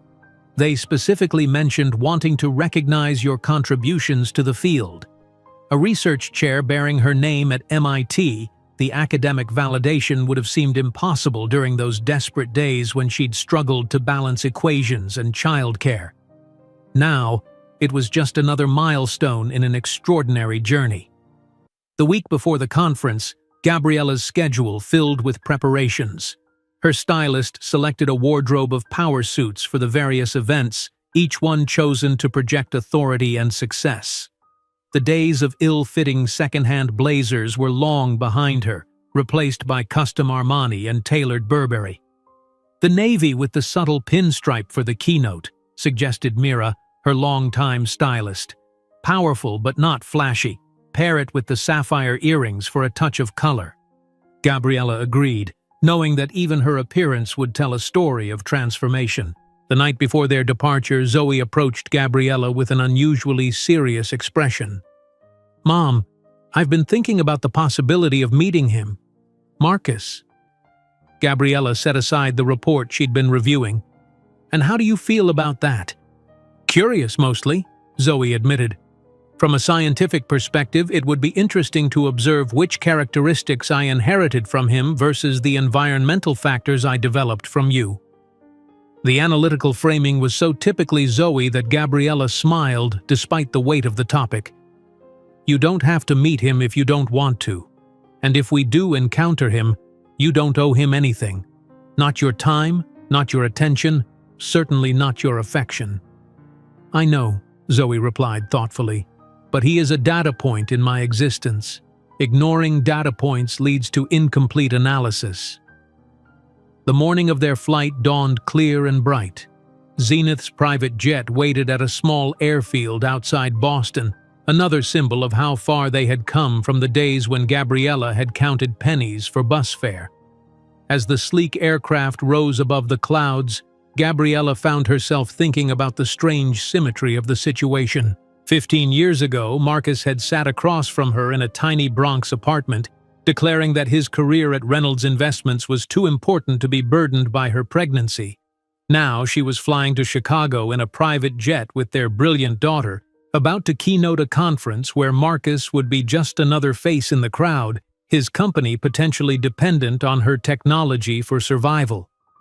"What are you thinking about?" Zoe asked, looking up from her tablet where she had been solving differential equations that would challenge most graduate students. "The strange ways life unfolds," Gabriella replied honestly. "How choices made at one moment can create entirely unexpected futures." "Chaos theory applied to human decisions," Zoe nodded sagely. "Small variations in initial conditions yield widely diverging outcomes." Gabriella smiled at her daughter's perfect mathematical analogy. "Exactly. And sometimes those diverging outcomes bring you back to face the initial conditions in ways you never anticipated." As the jet cruised toward Chicago, Natalie approached with a tablet displaying the final conference schedule. "They've added a networking event after your keynote. Several financial institutions specifically requested the opportunity to speak with you, including Reynolds Investments," Gabriella finished, unsurprised. "Yes," Natalie confirmed. "Their representative seems particularly eager to discuss potential partnerships." Gabriella nodded, a sense of calm certainty settling over her. "I imagine he is." While the jet crossed the American sky, Gabriella didn't imagine that in less than 24 hours, she would not only confront the man who had abandoned her, but would witness the public collapse of his carefully constructed reputation. The air in Chicago felt different from Boston's, heavier, more industrious, carrying the legacy of America's manufacturing heart, even as the city transformed into a technological hub. From the window of their luxury suite at the Drake Hotel, Gabriella watched the early morning sun glint off Lake Michigan, casting the city in a golden glow that belied the emotional storm brewing within her. "Your coffee, Mom," Zoe said, placing a steaming cup on the side table. At 14, she moved with a grace beyond her years, already dressed in the navy blazer and gray slacks they'd selected together, professional without trying to appear older than she was. "Thank you, sweetheart." Gabriella accepted the cup, taking a fortifying sip. "Nervous about today?" Zoe shook her head, dark eyes, so like Gabriella's own, calm and analytical. "Curious, not nervous. The probability of meaningful interaction with Marcus Reynolds is relatively low in such a controlled environment." Always the mathematician, quantifying emotional scenarios into manageable variables. Gabriella smiled at her daughter's coping mechanism, so similar to her own. "And if that probability increases?" "Then I'll collect data points and adjust my analysis accordingly," Zoe replied with a small shrug, though Gabriella noticed her fingers fidgeting with her tablet case, a rare tell of her underlying tension. An hour later, they entered the grand ballroom of the Drake Hotel, transformed into a showcase of technological innovation. Giant screens displayed company logos, holographic projections demonstrated cutting-edge products, and the quiet hum of anticipation filled the air as industry leaders gathered for the conference's final day. Gabriella, in her perfectly tailored Armani suit with subtle sapphire earrings catching the light, was immediately surrounded by admirers and potential partners. CEOs who had once dismissed her ideas now competed for her attention. Venture capitalists who had rejected her early funding requests now handed her cards with handwritten cell numbers. The transformation from desperate single mother to industry titan was complete, visible in every respectful nod and deferential "Dr. Johnson." From the corner of her eye, Gabriella spotted Zoe being escorted to her reserved seat at the side of the stage by Natalie. They had agreed this position would allow Zoe to observe the entire presentation without being prominently displayed to the audience, a strategic placement that would let her see Marcus without being immediately seen by him. 5 minutes, Dr. Johnson, the event coordinator informed her, touching her earpiece. We have a full house. Gabriella nodded, reviewing her mental outline one final time. Public speaking had become second nature over the years, but today's presentation carried additional weight. It wasn't just about unveiling Zenith's newest innovation. It was about completing a circle that had begun 15 years ago in a tiny Bronx apartment. Taking her position behind the stage, Gabriella watched as the conference director approached the podium. Ladies and gentlemen, it is my distinct honor to introduce our keynote speaker. Her predictive algorithms have transformed financial markets and redefined the intersection between artificial intelligence and investment strategy. The founder and CEO of Zenith Analytics, with a personal fortune estimated at $1.2 billion, Dr. Gabriella Johnson. The applause was thunderous as Gabriella ascended the steps to the stage. Lights adjusted to follow her movement, screens behind her illuminating with the Zenith logo, the ascending star that Zoe had designed all those years ago. In the front row, Marcus Reynolds consulted his program distractedly, his profile exactly as she remembered. The strong jawline, the aristocratic nose, the confidence of generational wealth in his posture. His dark hair now showed distinguished touches of silver at the temples, and fine lines had formed around his eyes. But he remained handsome in that effortless way of the privileged. When the conference director announced her name, Marcus looked up with professional curiosity. For one suspended moment, their eyes met across the distance. Gabriella watched as confusion flickered across his face, followed by dawning recognition, and finally, unmistakable shock. His program slipped from suddenly nerveless fingers, landing silently on the plush carpet. Without acknowledging him, Gabriella turned to the audience, her smile composed and confident. Thank you for that warm welcome. Today I'm excited to share how Zenith Analytics is once again redefining what's possible in predictive technology. For the next 40 minutes, she commanded the room with the same precision that had built her empire. Her presentation flowed seamlessly from theoretical foundations to practical applications, illustrated by stunning visual demonstrations of the new system predicting market fluctuations with unprecedented accuracy. While traditional models identify obvious correlations, our advanced algorithm reveals the hidden connections that drive true market movements, she explained, gesturing to a complex network visualization behind her. This allows us to predict market shifts with 87% accuracy, compared to the industry standard of 62%. Throughout her presentation, she never once looked directly at Marcus, though she was acutely aware of his presence. He sat frozen in his seat, eyes never leaving her, his expression cycling through disbelief, calculation, and something that might have been regret.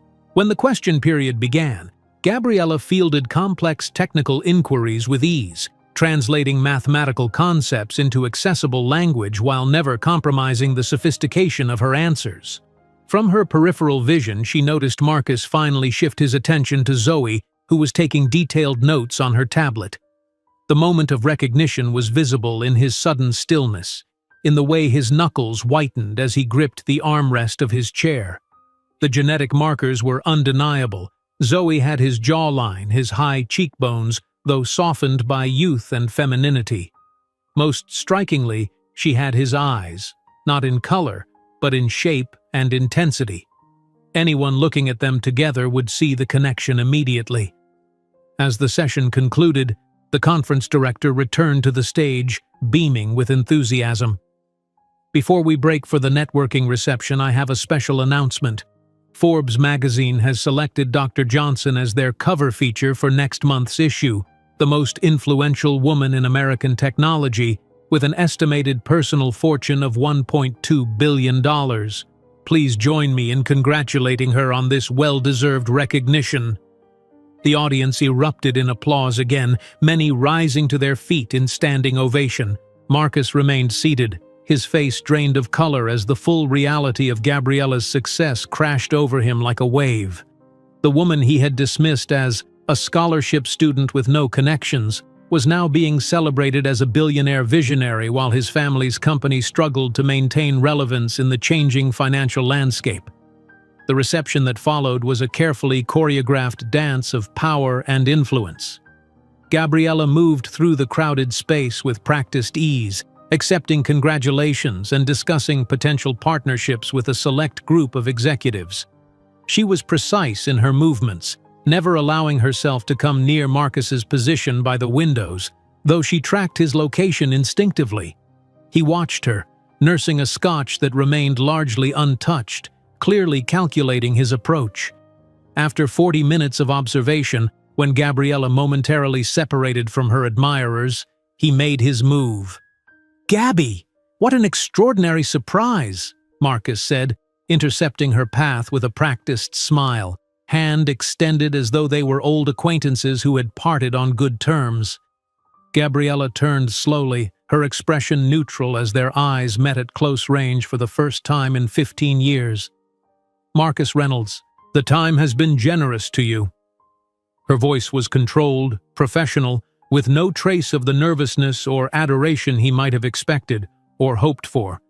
His hand remained extended awkwardly for a moment before he withdrew it, attempting to recover his composure. "You look impressive," he said, his eyes taking in her tailored suit, the subtle jewelry, the confident posture that spoke of wealth and power. "I always knew you had potential." "Interesting," Gabriella replied, deliberately raising her voice just enough that nearby executives could hear. "That wasn't your assessment when you left me pregnant in a Bronx apartment with an envelope of money to solve the problem." The effect was immediate.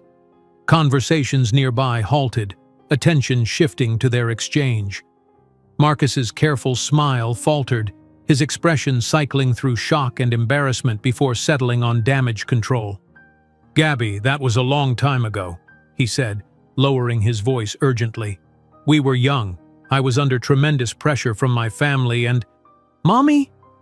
The clear voice of a teenage girl interrupted his justification. Zoe approached, her posture mirroring Gabriella's confidence, though her eyes held careful curiosity as she assessed Marcus. "The CTO of Google wants to discuss the implementation of our algorithm beta," she said, before turning her analytical gaze directly to Marcus. Marcus stared at Zoe, visibly unable to look away from the girl whose features reflected his own. The same eyes that greeted him in the mirror each morning now studied him with scientific detachment. "Zoe, this is Marcus Reynolds, CEO of Reynolds Investments," Gabriella said with clinical precision. "Marcus, this is my daughter, Zoe. She's just been accepted to MIT's program for young geniuses at 14. Her IQ was measured at 168. Zoe extended her hand with perfect poise. "Pleasure to meet you, Mr. Reynolds. Your company has been trying to schedule meetings with Zenith for months." Marcus took her hand mechanically, his voice barely audible. My daughter?" "Biologically speaking," Gabriella replied, her tone calculatedly casual. "Though paternity involves much more than genetics, doesn't it?" Before Marcus could respond, Stephen Chen, CEO of Microsoft, approached with enthusiastic energy. "Gabriella, we just received board approval.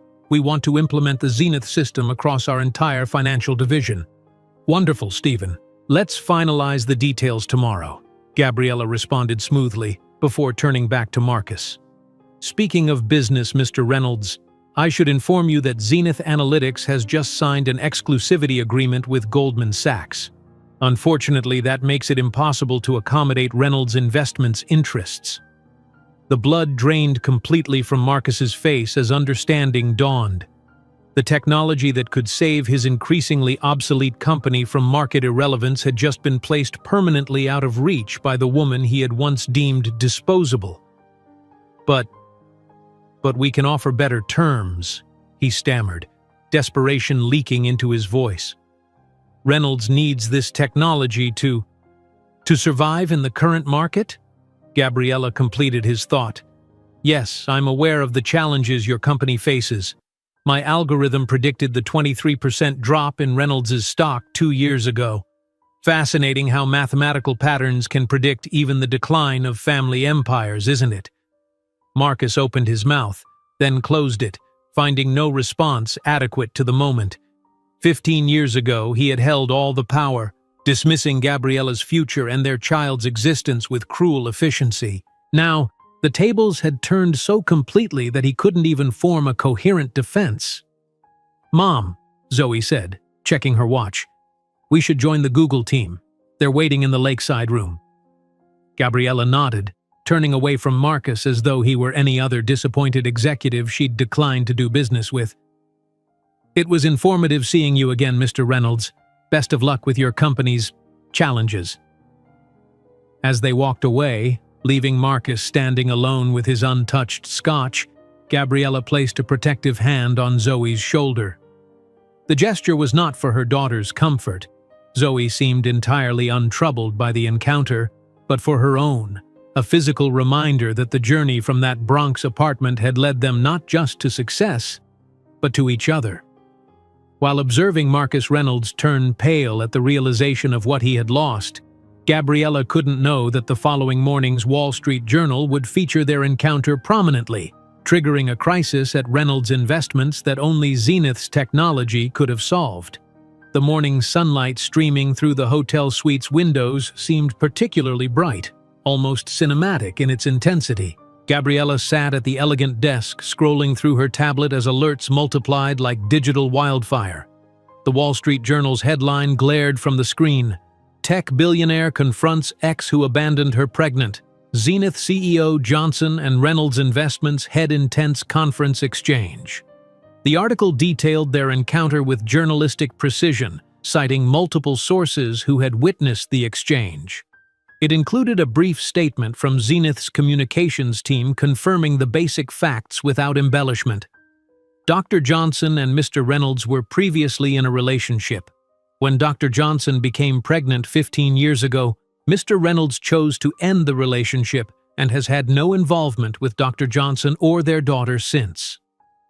The phone on the desk chimed incessantly, calls from other media outlets, industry colleagues, friends checking in. Gabriella silenced it, preferring the momentary quiet to gather her thoughts. The confrontation had been inevitable from the moment she saw Marcus's name on the attendee list, but its public nature and immediate aftermath were more consequential than she had anticipated. A financial news alert flashed across her screen. Reynolds Investments opens down 7% following CEO's public confrontation with Zenith Analytics founder. The market's reaction was swift and merciless, as it always was to any hint of instability or controversy surrounding financial institutions. A gentle knock preceded Zoe entering the room, already dressed in slim dark jeans and a crisp white button-down, her version of casual elegant. "You've seen the news," she stated, glancing at Gabriella's tablet. "Yes," Gabriella replied, pushing the device aside. "It seems our private history has become very public." Zoe settled into the armchair opposite her mother, her posture straight but relaxed. "So he is my biological father," she said, the statement carrying neither question nor accusation. "Yes," Gabriella confirmed, meeting her daughter's steady gaze. "I thought you might have already deduced that." "The genetic similarity is obvious," Zoe agreed, analytical as always. "I calculated a probability above 90% based on phenotypic markers alone." She paused, her fingers lightly tapping the arm of the chair, her subtle tell when processing complex information. "Were you expecting this encounter?" "Not specifically," Gabriella admitted, appreciating her daughter's direct approach. "But I wasn't unprepared for it either." "The statistical likelihood of our paths crossing eventually was significant," Zoe observed, "given the overlapping professional spheres." Gabriella smiled slightly at her daughter's mathematical framing of human interaction, a trait that reflected her own tendency to find comfort in quantifiable patterns. The girl had learned early to process emotional complexities through the cleaner lens of mathematical probability. Their conversation paused as Gabriella's phone lit up with a new message. She glanced at it, her expression shifting subtly. "Marcus is requesting a private meeting," she said, showing Zoe the message. "Just the three of us, to discuss the future." "What do you want to do?" Gabriella asked, recognizing this moment as pivotal for Zoe. "This is your decision as much as mine." Zoe considered the question with the same careful deliberation she applied to complex equations. "I'm curious," she finally admitted. "From a scientific perspective, it would be interesting to observe which characteristics I inherited from him versus the environmental factors I developed with you." Within the hour, they had arranged to meet Marcus in the hotel's private dining room. Gabriella chose a simple yet elegant charcoal gray dress for the encounter, professional but not intimidating, a deliberate contrast to the power suit she had worn for her keynote presentation. The private dining room overlooked Lake Michigan, its windows framing the vast blue expanse like living artwork. Marcus stood when they entered, his usual confident posture undermined by a nervous energy that manifested in his too-tight grip on the back of his chair. "Thank you for coming," he said, his voice carefully controlled. "The article in the journal, my board is in panic mode." "We didn't come to discuss Reynolds Investments problems," Gabriella replied coolly, taking a seat across from him. "We're here because Zoe expressed interest in meeting you." Marcus turned to look at his daughter, hope and fear mingling in his expression. "I would very much like to be part of your life, Zoe. You're extraordinary." "Based on what evidence?" Zoe asked, her tone reflecting genuine curiosity rather than hostility. "You've known me for less than 24 hours. "Well, you're clearly your mother's daughter and she's brilliant," Marcus attempted, his smile strained. "And you have my genes too, so interesting that you'd attribute my potential to your genes now," Zoe observed, cutting him off with scientific precision. "Considering that you didn't believe I would be worth the investment of your time 15 years ago." Marcus paled, the blow landing with visible impact. "I was young, ambitious to a fault." "Mom was young too," Zoe interrupted again, her voice steady. "She was 22, a scholarship student at an elite university with brilliant prospects, yet she made choices based on responsibility." Silence expanded between them, heavy with 15 years of absence and the stark contrast between choices made and paths taken. The waiter approached, but Gabriella waved him away with a subtle gesture. Finally, Marcus tried another approach. "I can make up for lost time. I can help financially, open doors, use my connections."